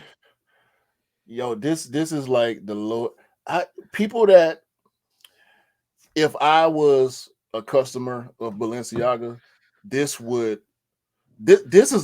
a burn your sneakers situation right here. Oh, and I'm glad. You know what? This is the only situation I'm really glad to see people make a stand and burn Balenciaga merchandise. I'm happy I saw that. Like, what? Come on, you don't mess with people's children's. This is pure. This is like mainstream pedophilia right here, bro. Like, it don't make no sense to have.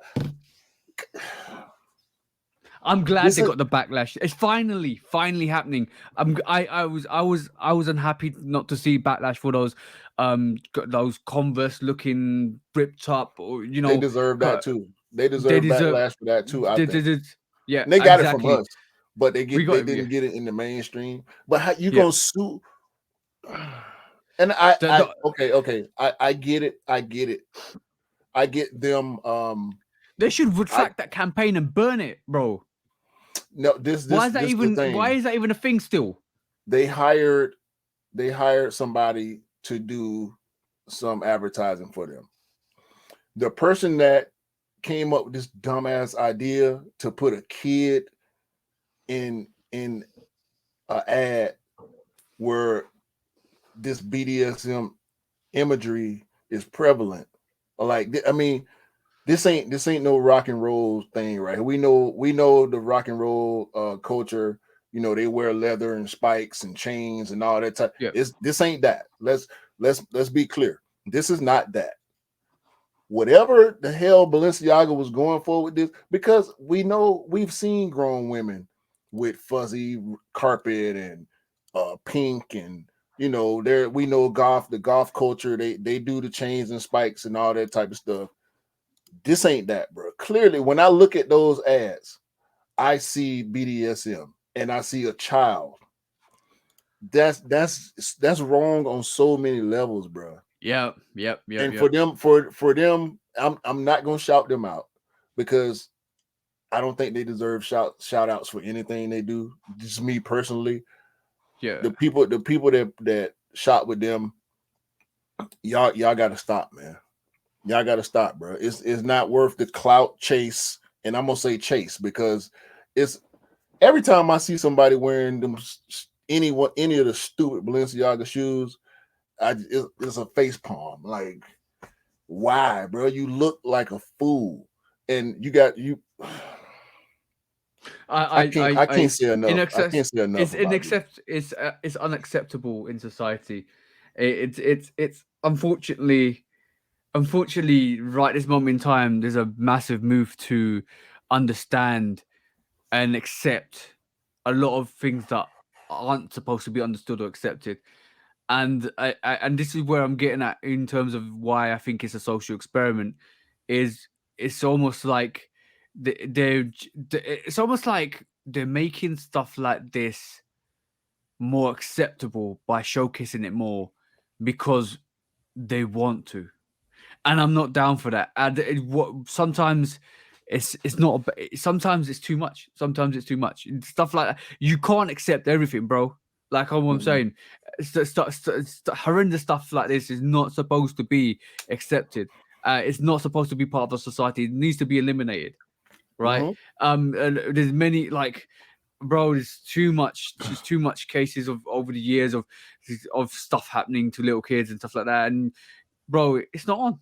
It's not on. And for them to do that, and for the designer to do that, and put all his innuendos in photos and pictures and stuff like that, oh, bro, that's an instant.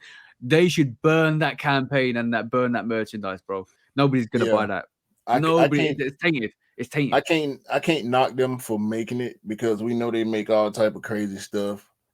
And if they're making it for adults, because if we gonna condemn them for making this, then we got to condemn the whole porn industry, and we know that's not gonna happen. It's a part of life. Sex is a part of life, so of course, products are gonna be made and movies, and it's the biggest industry in the world, to be honest with you. As far as regular consumers are concerned, porn is one of the biggest, most money making industries in the world.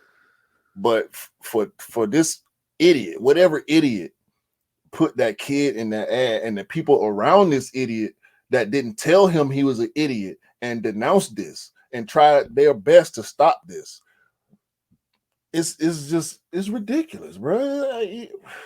There aren't enough negative adjectives in the dictionary for this right here, man. It's to me, the guy who did this made a political statement. Politics. He announced to the world that he a pedophile. That's what he did. You ain't gonna be able to convince me otherwise. What would compel you to put a kid in an ad with these products?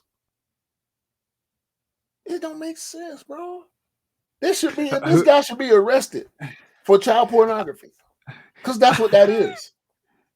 That's what that is. At this moment, I'm thinking about going back and editing the podcast to cut the stuff because I don't want to get flagged for child pornography on YouTube.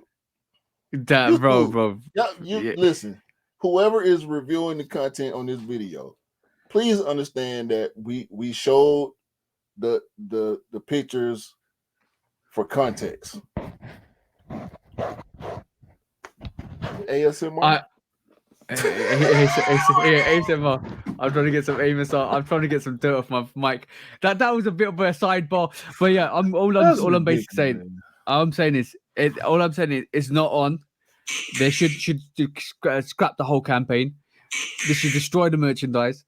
They should get rid of all the pictures, and it should basically. But well, bro, do we blame Balenciaga for this, or the designer that actually came up with the concept for this, or the advert for this? Because basically, bro, all I'm saying is whoever did this, whoever the mind child for this is, whoever allowed it to kind of be aired, whoever kind of allowed it and thought it was acceptable, whoever or acceptable, they need to fire the whole team. Yeah. Get him out of here. Get him Get out of him here. out of here. Get him out All of right. here. Last topic for today before we go to everybody's favorite segment.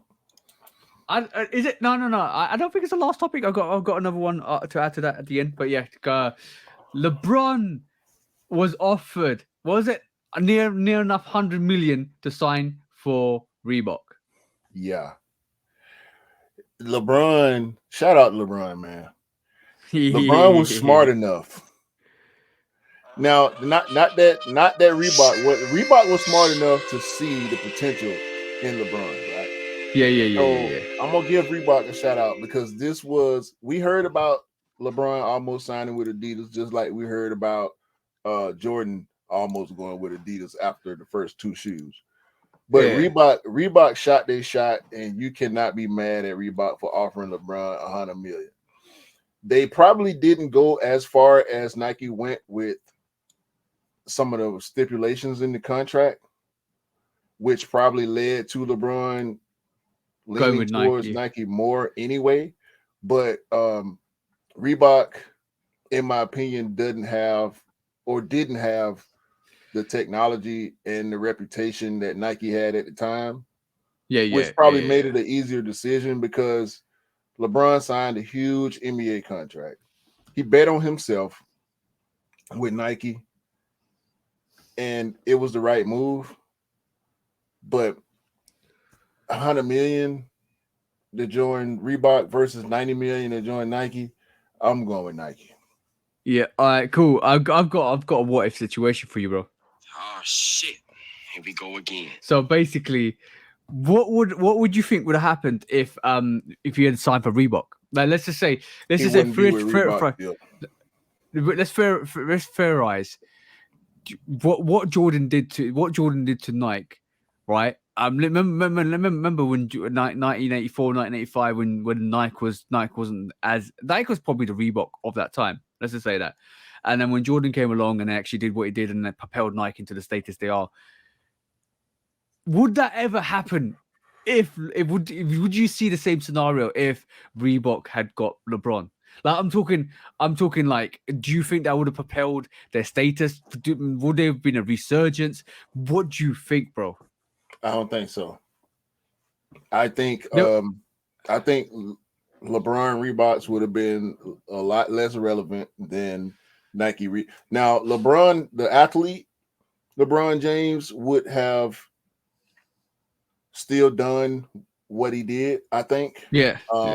I do think footwear is a small portion of The what ability for helps the athlete. an athlete succeed in their given sport. But I don't think a LeBron Reebok would have done much because we can look at Allen Iverson as a prime example. Allen Iverson is a huge star. It was and still is a huge star, but his shoes ain't LeBron's. His shoes ain't Jordan. Now, not all LeBrons are as coveted as some, right? The early LeBrons, up until like LeBron 10, are probably the more popular LeBron silhouettes, akin to Jordan's 1 through 14. Yep. Because a lot of people didn't like the designs because they started going more in the purely athletic direction. Aesthetically, they tried, but it didn't really work out for a lot of the 14 and 15 and stuff like that. Even the newer LeBrons, they're purely basketball shoes, just like Jordans were when they were coming out, on the original releases, but they looked fashionable. A lot of LeBrons don't look fashionable. They basically LeBron's Jordan's actually infused into culture and fashion easier than LeBron sneakers do. Like, don't get me wrong, South Beach is a hardwood classics. All of those, all the Big Bangs, they're all great sneakers. LeBron 3s, 7s, even some of the Soldiers were and still are relevant in the sneaker culture. But I don't think Reebok would have been able to design something that would have done as well as the Nike LeBrons. And I feel the same way about Adidas. When you look at Tracy McGrady, Grant Hill's Filas did pretty well. But when you look at the other brands and the big athletes that they had, Kevin Garnett went from Nike. His Nike shoes did very well. When he got to Adidas, not so much. Yeah. And I mean, when we talk about Reebok, when it comes to professional athletes, we talk about Iverson and Shaq, and that's it. Sean Kemp to a lesser degree. I think at that time, wasn't a Reebok still part of Adidas at that time? I'm not sure. I need to work out when Adidas bought Reebok out, because right this moment in time, I think Reebok's on a resurgence again, which is good because I think they're releasing more silhouettes. But under Shaq's leadership and the consortium that bought Reebok, I think they're more in a better stead than they were under Adidas. Yeah, but Reebok, for me growing up, Reebok was more on the fitness and casual stuff. Club C's, the workouts, the fitness, the classics. Classics. Those were the sneakers that we all wanted from Reebok. Iverson came and he made dopes. They made dope silhouettes for him, and it did well because it was Allen Iverson. But LeBron would have sold, but they wouldn't have made nowhere near as much noise as Nike LeBrons. Yeah. I kind of semi agree with that. I also just want to say that I think some of the inspiration for Iverson's shoes were Jordans anyway. I think. Yeah, Iverson loves Jordans. He still wears Jordans. It's in his contract. He can wear whatever he wants. He wears his stuff a lot. You'll often see Iverson wearing the answers and the questions. Yeah, but he still wears Jordans, and he admitted that he borrowed a lot from Jordan silhouettes when it came to design aspects of his shoes. I think one of his favorites was the Jordan 11 Concord, wasn't it? Exactly. So yeah, the pattern on that actually kind of transfers into the question quite a bit. I think he loved threes too. I've seen Iverson in a bunch of pictures with threes on too. Oh, by the way, let me just make a quick shout out to Adidas for that consolation bid. Nah, Adidas just make bad decisions, man. They make a lot of bro. How is Adidas getting out bid from Kobe for that actual 110 million from Reebok, and Adidas put a 70 bid in? Prime example. Kobe started with Adidas and he left, went to Nike. Yeah. So I think had LeBron signed with Reebok or Adidas, he would eventually came to Nike.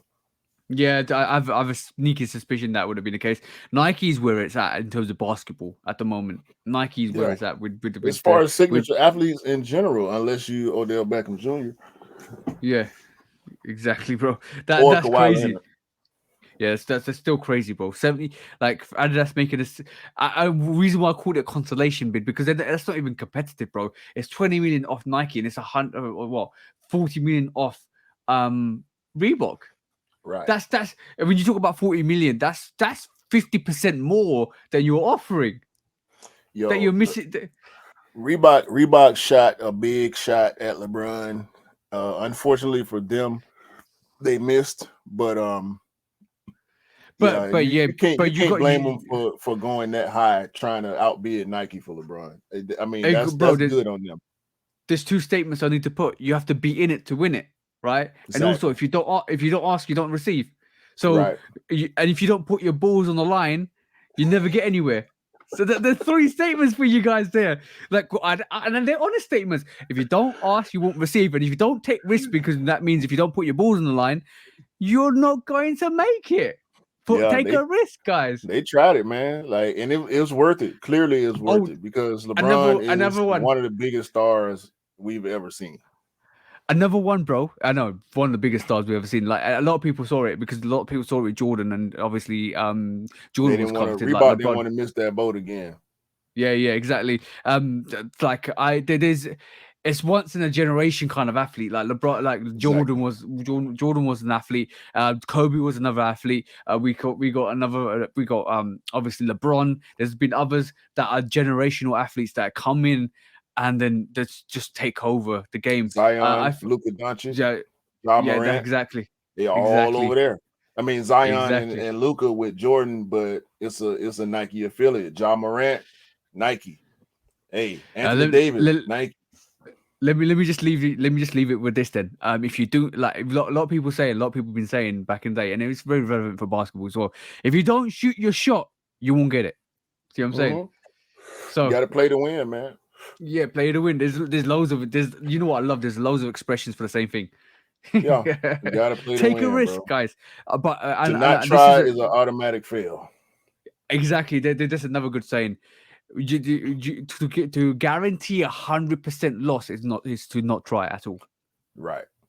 Exactly. So like sometimes you got to take a risk. And I advise you guys, if you have aside from what we just talked about, if you have an idea, if you have a concept, if you have something in fruition that you want to kind of really follow through with and you're ambitious about, take the risk, guys. Trust me. One thing I would not want for you guys is to regret not taking that risk, because when you get older, you could have said, I could have done that. And that's gonna live with you. That's gonna live with you for the rest of your life. Take the risk. Y'all watching us. That's why y'all watching us right now. Exactly, because we took the risk, bro. And the risk is still to pay off, but it will pay off because basically we are workaholics up here, guys. Yeah, we put ourselves out here for everybody. We put our opinions out here, and trust me, behind the scenes, it is work. It seems and it is fun. Just like when you watch sports.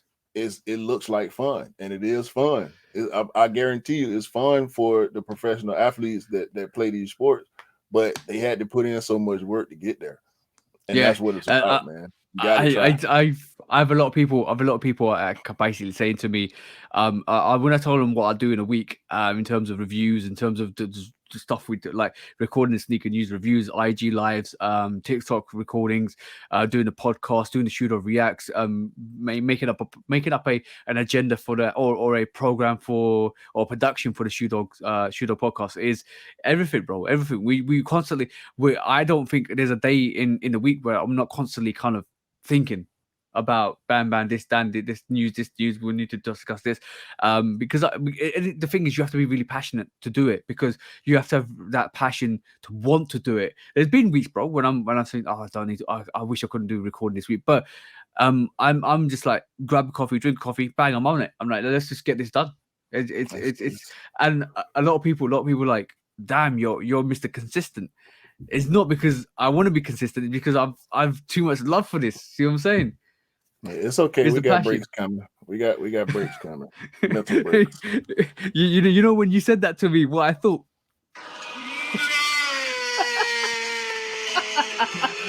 Yo, you gotta have mental breaks, man. You gotta have family time and all that kind of stuff. So man, it's necessary. It's necessary to keep it going sometimes. Yo, I'm gonna say to you guys, live Christmas stream. I don't care. Q's taking me off the air.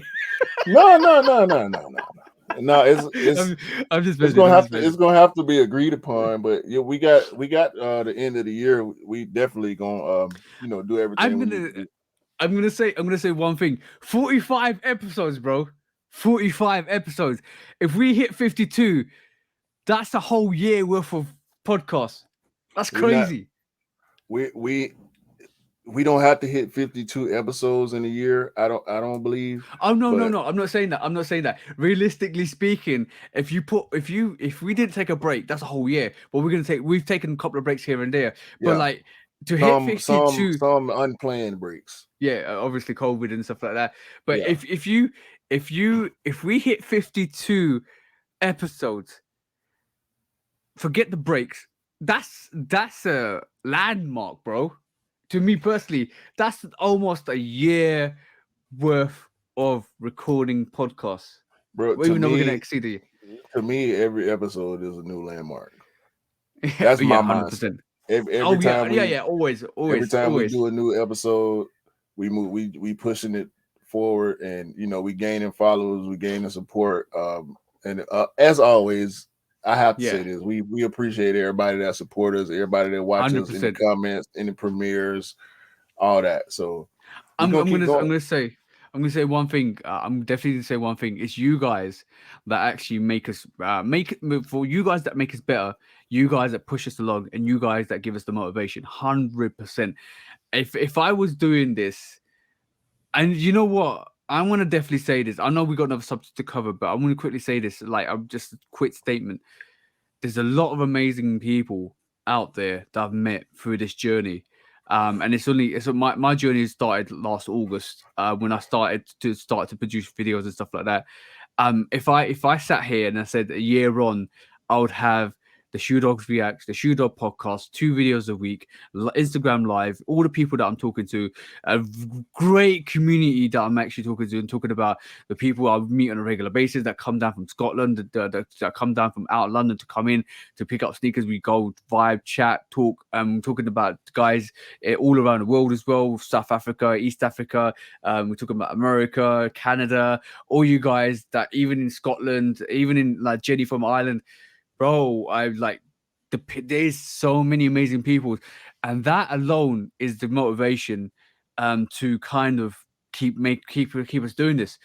And the thing is, I'm very embarrassed when somebody says something very, like, I'm not used to plaudits at all.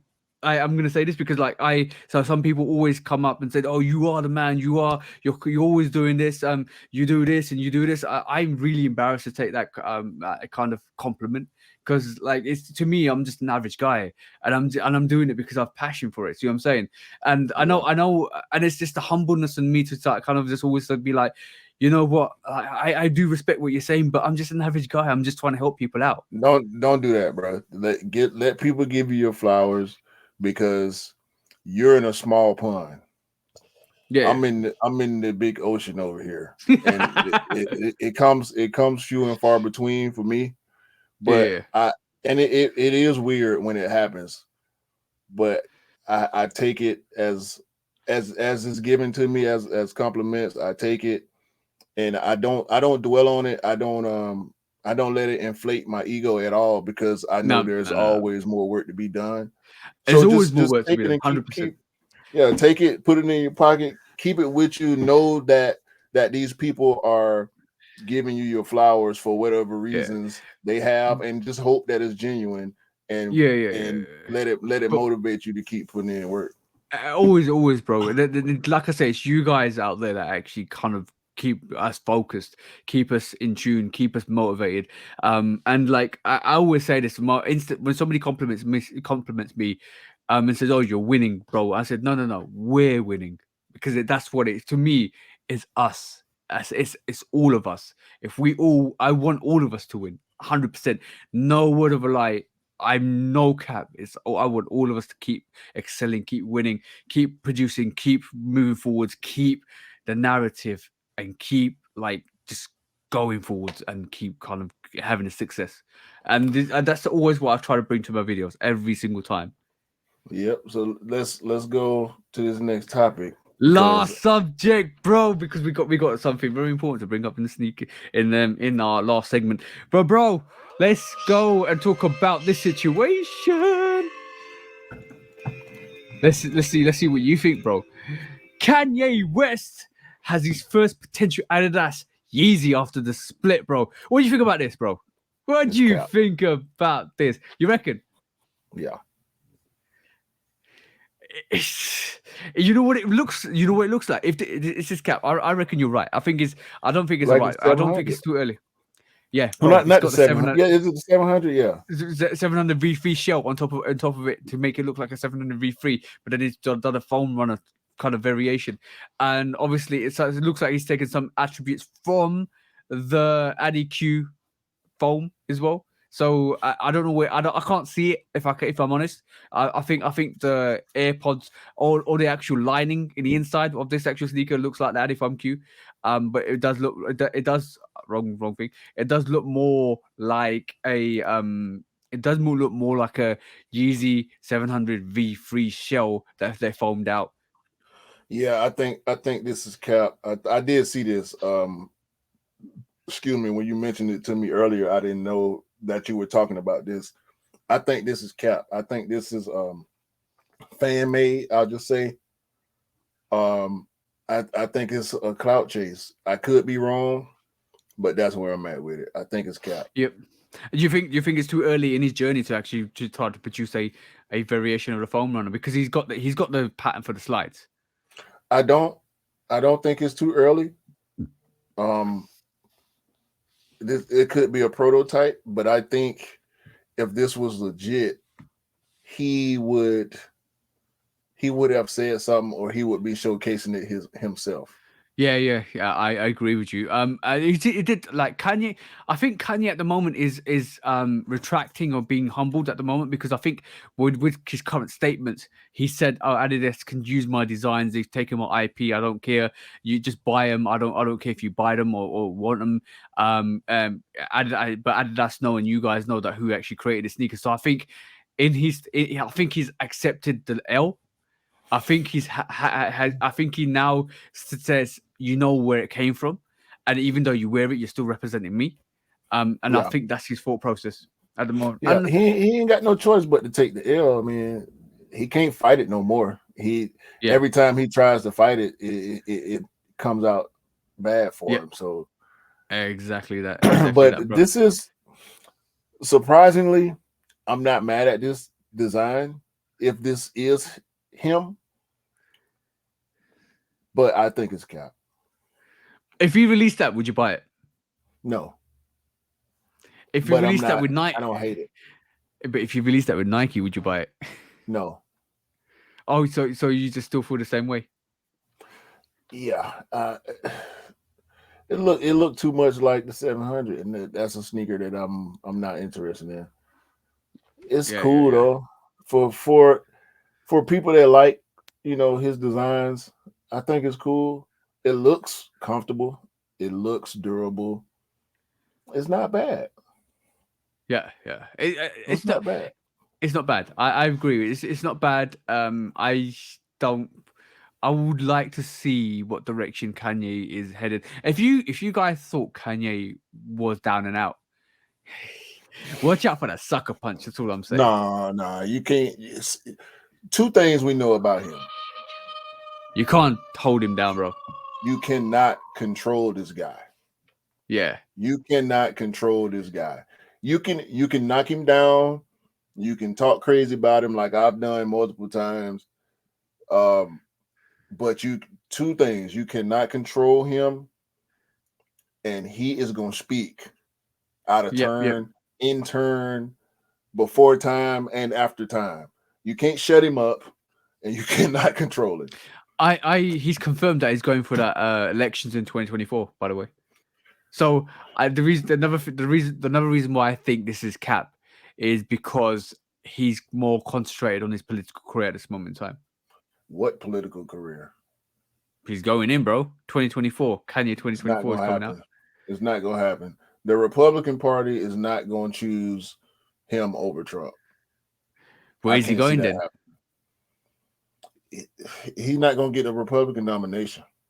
Period. Yeah. They already got the two guys. They got Trump and they got DeSantis. Those are the two guys that's going to fight it out for that Republican nomination for 2024. It's not going to work for Kanye once again, like it didn't work for him in 2020.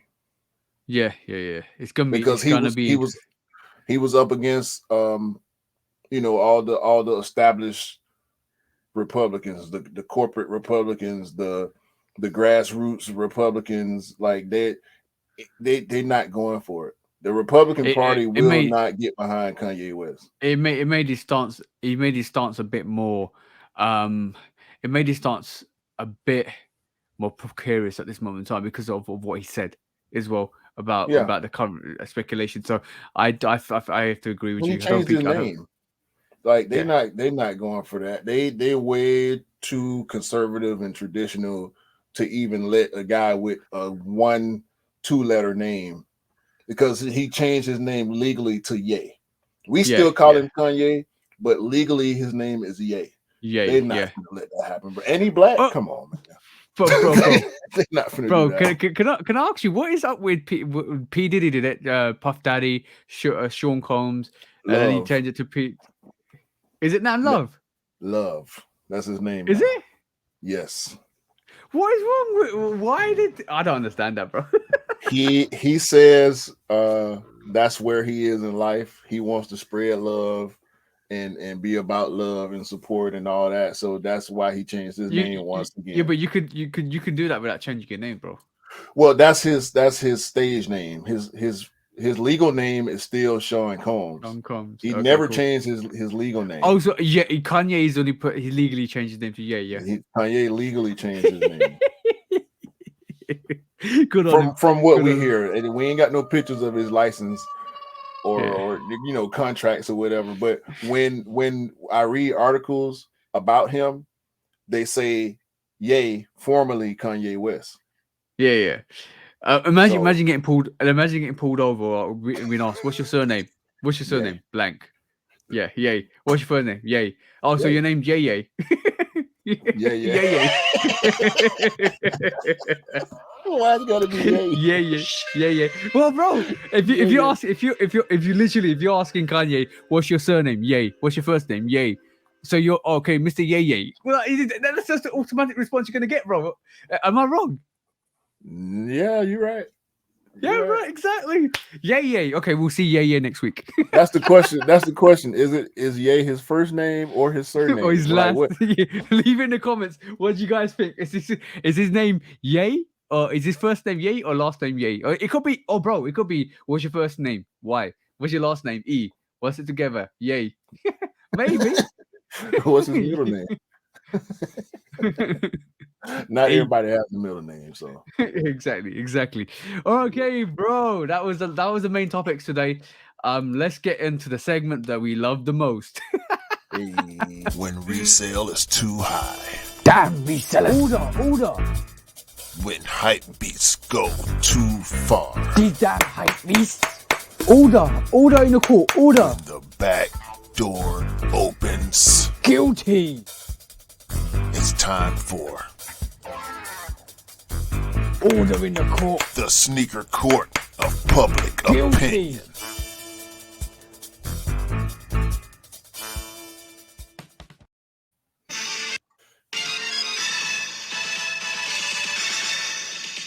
Guilty. All right, it's time for sneaker court of public opinion, guys. And we got 2 court cases on the docket today. I'm just ready to give out some guilty verdicts today because it's a lot of losers out here right now, bro. They losing bad. They looking crazy. Yo.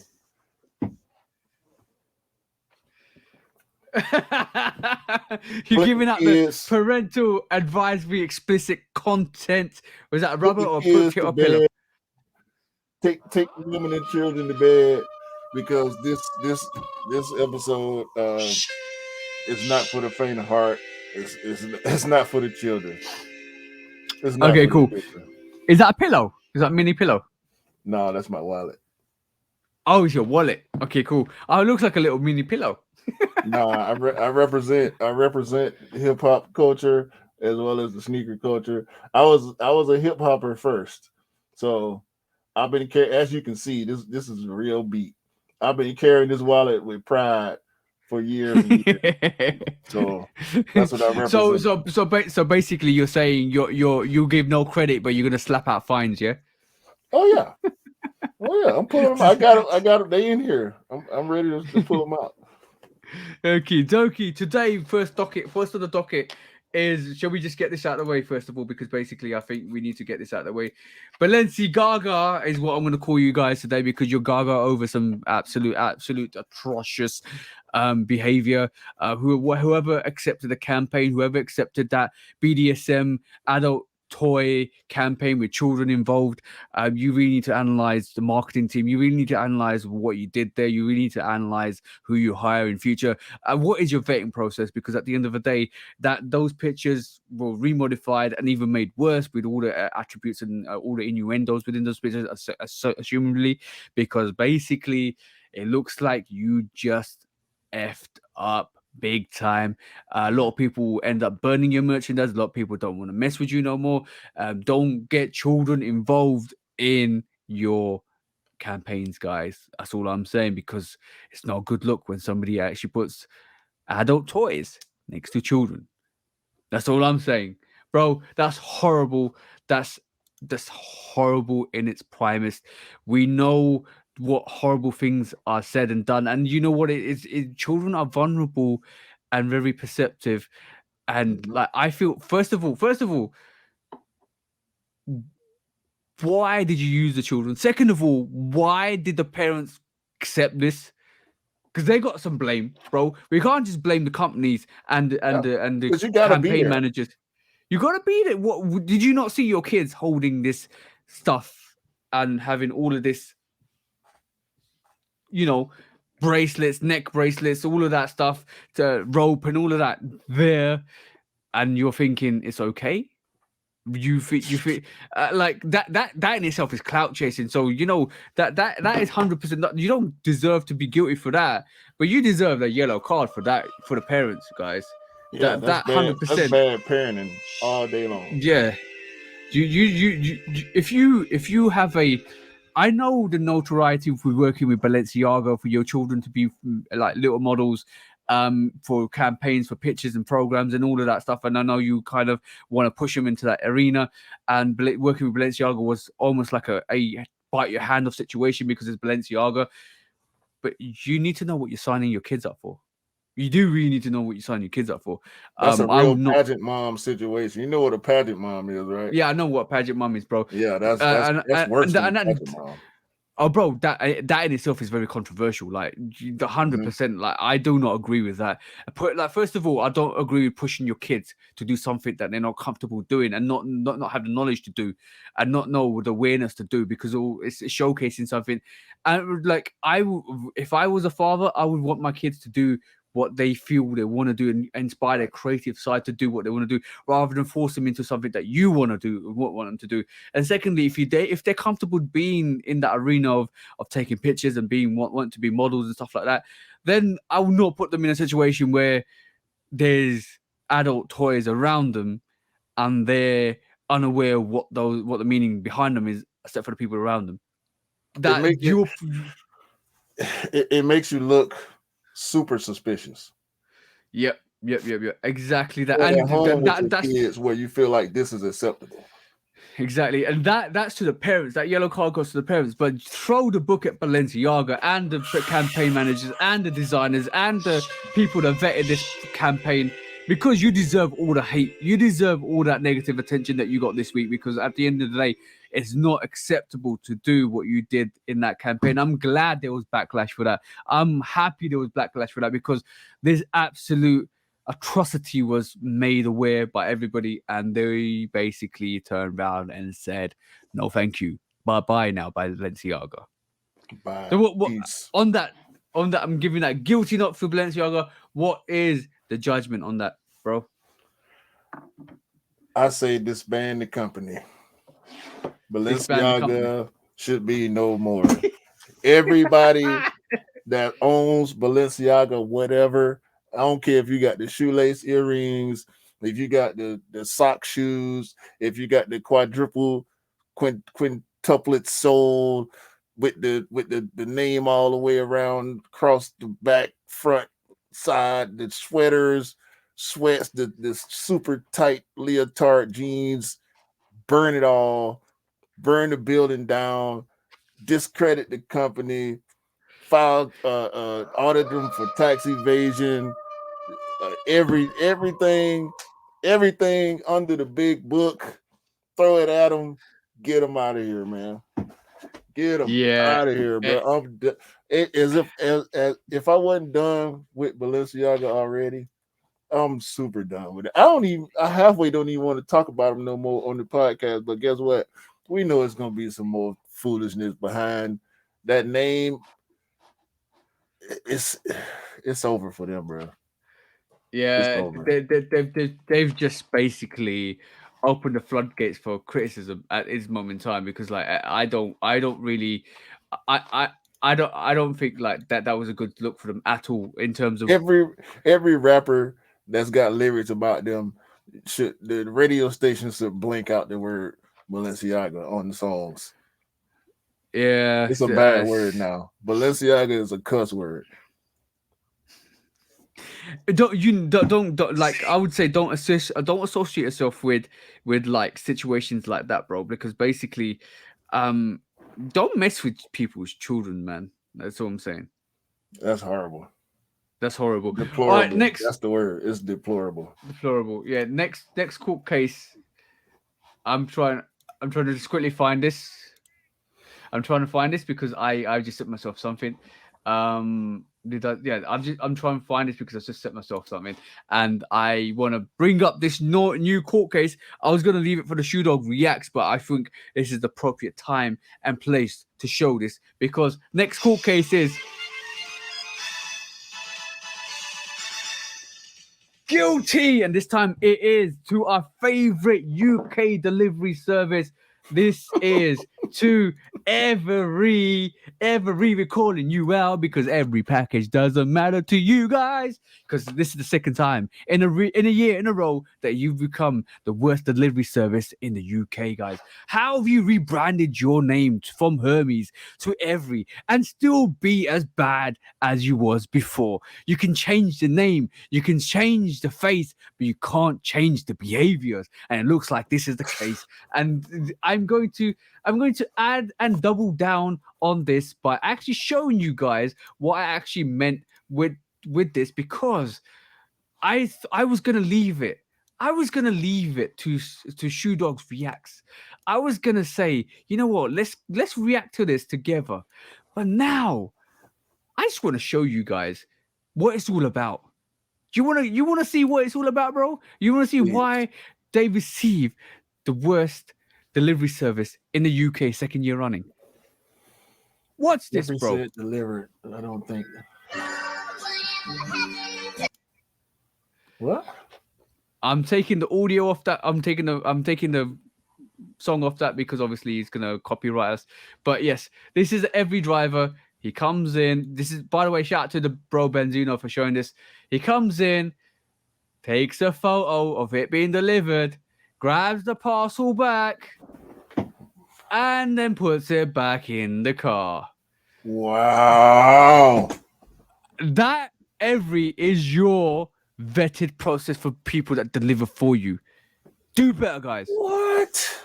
Do better, because this is not where it's at. This is why people are afraid when they get deliveries from Every, bro. This is the reason why packages go missing. This is even why. And this guy, by the way, is actually shouted out. This is in Leicester, by the way. This is a bit up north. This guy actually said, please find this guy. This is the serial number for his car. I've got it on camera. Please find this guy. I want my sneakers. Good Lord, bro. He drives off, bro. That's how bad Every. How do you vet your drivers? How do you vet your delivery correspondents? Who are you giving these contracts to? Are these regular people that you're giving contracts to that actually deliver your packages? It looks like that because there's no official like attire. There's no official sign. There's car's a regular car that he probably drives. This is not Amazon, bro. Amazon do that, and Amazon drivers have normal cars.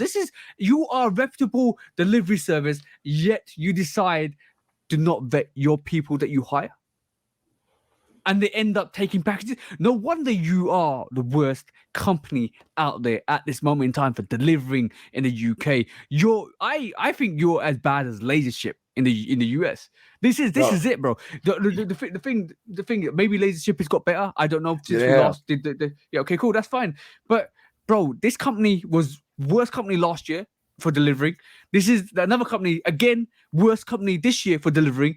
There's more evidence of them kind of offering sneakers, offering merchandise, taking away, to false reports, all of that stuff. Yo, this guy got caught red-handed. So my question to Every is, how are you vetting your staff? How are you making sure that this doesn't happen again? How are you making sure that there's no problems and you actually kind of make things better? Because we know where you came from. You came from a company called Hermes that rebranded and called yourself Every because you thought every package matters. Delivery made for you. Well, you say delivery is made for you. I didn't make a delivery not to be delivered to me, bro. That is horrible, bro. That is every 101 down to a T. This is why they have a bad reputation. This is why we find them guilty for this bad behavior. Like, not the company itself, because they're probably trying to get your packages to you, but how are you stamping out this behavior? That's the question, bro. That's the question, because you are second year in a row. What, you're gonna wait for that? You're gonna wait for that 3-peat next year? Right. They deserve some blame for this, man. That guy, he gets. I'm only giving him 50% of the blame, because a thief is gonna steal. Yeah. A cheater is gonna cheat. A jackass is gonna be a jackass every time they get a chance to. But the fact that this company continues to use the same practices and clearly is not working. Y'all change y'all name, change the colors, and keep doing the same thing. Y'all ain't Amazon, okay? Yeah. Don't stop trying to do what other people are doing. Stop hiring people in regular like, is the workforce that bad in the UK to where y'all got to contract people to go out in their regular cars and regular clothes? And clearly y'all not on top of y'all processes. And the thing is, we're throwing Amazon into equation because Amazon hires normal people to deliver, but they deliver your packages. I've not had a case where Amazon not delivered my packages, so they're way better than what you are. But because they probably vet their people that they actually kind of do the deliveries. I don't know, from my experience, I've not had any problems from Amazon, but they're really good at kind of giving you money. So now imagine if that guy didn't have a camera located on the front of his house, and he was delivered this package, and there was now a court case, or not a court case. Now you got to build a case to say your package wasn't delivered, because now instead of the guy being caught red-handed by taking a package away, you would have been accused of stealing a package from Every and from Nike, because they photographed that the package was delivered to you, but you can't find it. Right. So, bro, imagine that situation. I would be raging. The blame would have went to somebody, some ghost person that came and took your package after it's been delivered, and you will have to, like you said, you have to build a case and prove to them that you didn't have the package, and you have no proof. But thankfully, this person had. Imagine the people that don't have videos. How many people is this happening to on a regular basis? Which is why Every is the absolute worst parcel service in the world that we know of. By the way, everybody I'm glad some statements have come out recently from different retailers saying they're not going to use Every, because basically Every is renowned for being the worst service. I'm telling everybody that ships, make sure you know what your company uses, and hopefully it's not every retailer that is actually going to kind of send your packages out over Christmas, over the New Year, every time of the year. Don't use Every anymore, guys. Stop your packages. Stop your packages and go pick them up yourself. If that's the best option. If you do shop with a company that continues to use Every, stop your packages at a pickup point and go get them yourself, because this is going to continue to happen. Yep, exactly that. Exactly. And I feel sorry for the people that actually have to kind of prove to Every now that their package was stolen, even though they've got the evidence. I'm glad these guys have got the evidence. And this is why I have a Ring doorbell, which basically showcases, and you have something similar too, bro, where you showcases what's been delivered, how it's been delivered, who's taken what, where, and how. Because it's essential that you kind of make yourself, you protect yourself, because there's people out there that are always going to try and steal from you guys. So I got big cameras. I got big cameras around my house, boy, with the floodlights and everything. But I want you to see that you're being watched. And when you pull up on my property and my camera go off, I can hit a button and talk to you too. I can hit a siren. I can turn the lights on and off. We ain't doing this right here, bro. I'm pressing charges. You hear me? and I'm gonna say this, guys, once again, second year in a row. If you get that 3-peat, you might as well just retire the company and just close the door and throw the keys in the bin. That's all I'm saying, bro. That's the guilty case for today. Go get a different business, because it's clearly not working for you guys. You need to avoid that 3-peat next year. If you get that 3-peat, I think everybody needs to cancel your contracts. That's all I'm saying. Guilty. Sad. What's your judgment, bro, on that? No, we just said it, bro. Whoever oversees businesses over there in the UK and EU, they need to shut this down. Stop using every. Stop, like, if every have no aspirations or ambitions to improve and become one of the best delivery services by vetting their staff, by vetting the people who they hire, by making sure the delivery package is done, by putting, like, bro, every delivery service out there's got a uniform. You got plain clothes, you got undercover delivery guys delivering for you. And I've seen cases where even in the sneaker community, somebody's had to track down or basically stop a car because they've not delivered the package, but it's been delivered. They drove around, found the guy, found the package in the car, had to kind of wait for the driver, got the police involved, got their package, even though it was in the back of the car and it's been delivered. Bro, like, do you not understand that opening somebody else's packages is illegal and it's a sentence? It's a federal offense in the US to open somebody's package. Of course it is. So I'm just saying, second year, bro, we're not talking Jordan standards here. This is a very bad standard. If you get that 3P, you might as well, like I said, lock the door and throw away the keys. It's not working for you guys. Shut it down. When resale is too high. Damn resellers. Order. When hype beats go too far. These damn hype beasts. Order in the court. Order. When the back door opens. Guilty. It's time for order in the court. The sneaker court of public Guilty. opinion.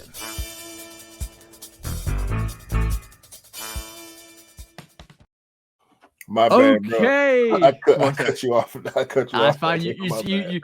You said what I was going to say anyway. You said what I was going to say anyway. That was, but yeah, that's episode 45 of the Shoe Dog Podcast. Basically, we went in. I told you guys, hold my drink. I'm going in today. That was it. That was literally it. And I don't like bad behavior. I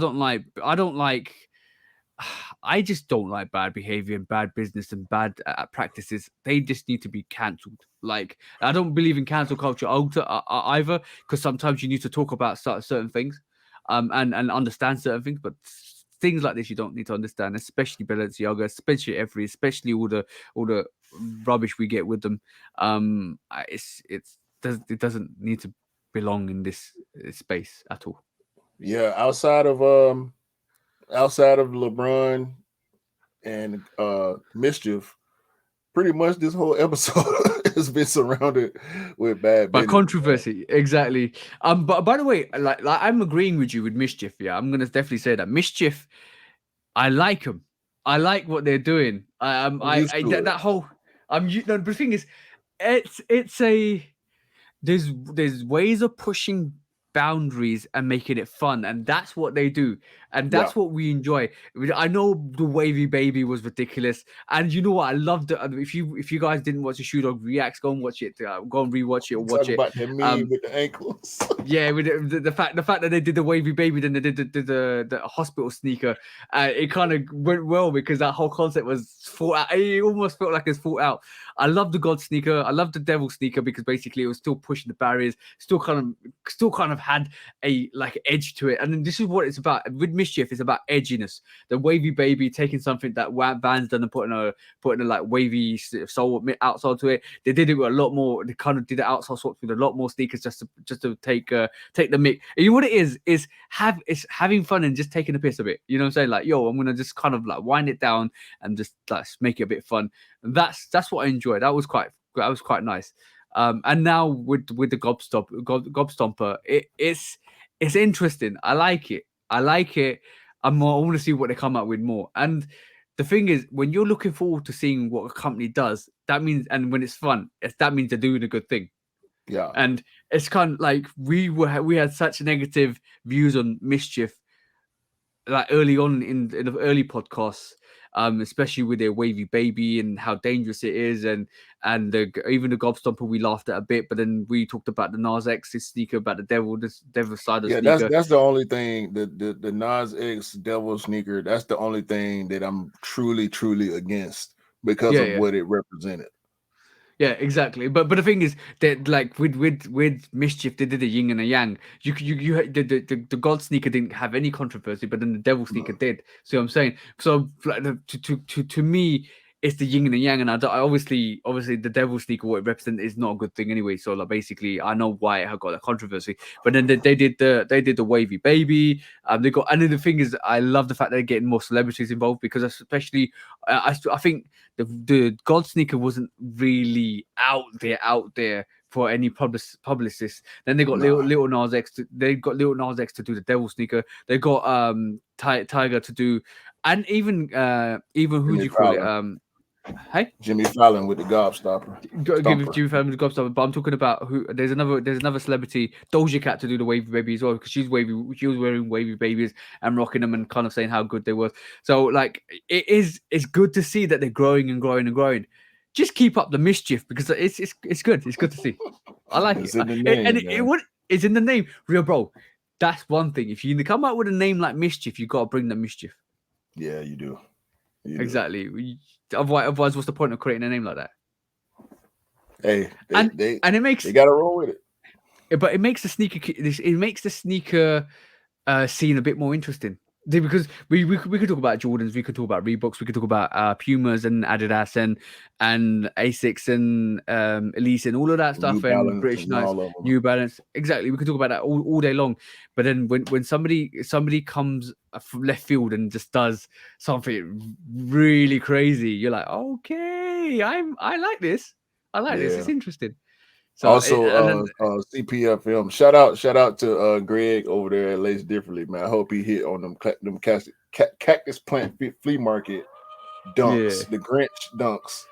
They look crazy. Oh, is it what I've been seeing with all that fur on the sneaker? Yeah, they actually released this past week. So shout out to everybody that like it, man, because the raffle went off and the W's are coming in. So exactly, got his pair, man. Exactly, bro. Like, and that's the one thing is, bro. I love it. I love it when I see people just cop pairs. Like, I know people are gonna be salty. There's always gonna be salty people out there that don't get pairs. And right this moment in time, right? Before Dell caught for me for the lost and founds, I didn't have a pair. Everybody around me had a pair. I was sad, but I wasn't salty because of the maneuver to get a pair. But lucky enough, I got a retail pair. But right this moment in time, I didn't cop the MM Year Force. I'm not salty at all. But the fact that two people I know absolutely copped ones, twos, threes, and fours. And I was like, yo, that's dope. And they're taking pictures and I'm celebrating because I'm like, yo, bros, you're killing it here. Like, this is what it's all about. You guys are killing it and I'm loving seeing you kill it. That's what it's about, bro. 100%. That's what it's about. Celebrate the successes with the bros. And then when you win, you celebrate all together. Yes, sir. That's what it's about. On that note, bro, episode 45. Count us down, bro. Yeah. End of the year, man. We got the Lost and Found release. It's crazy. We got Khaled's coming. We got Gorge Greens coming. We got 13 UNCs and all that, man. Hopefully everybody can cop. Hopefully all y'all have a great day, a great week, and a great December, man, to end it off. And a happy new year for TJ Q. Episode 45, man. Bad business. Bad business, guys. Take care, bros. Take care.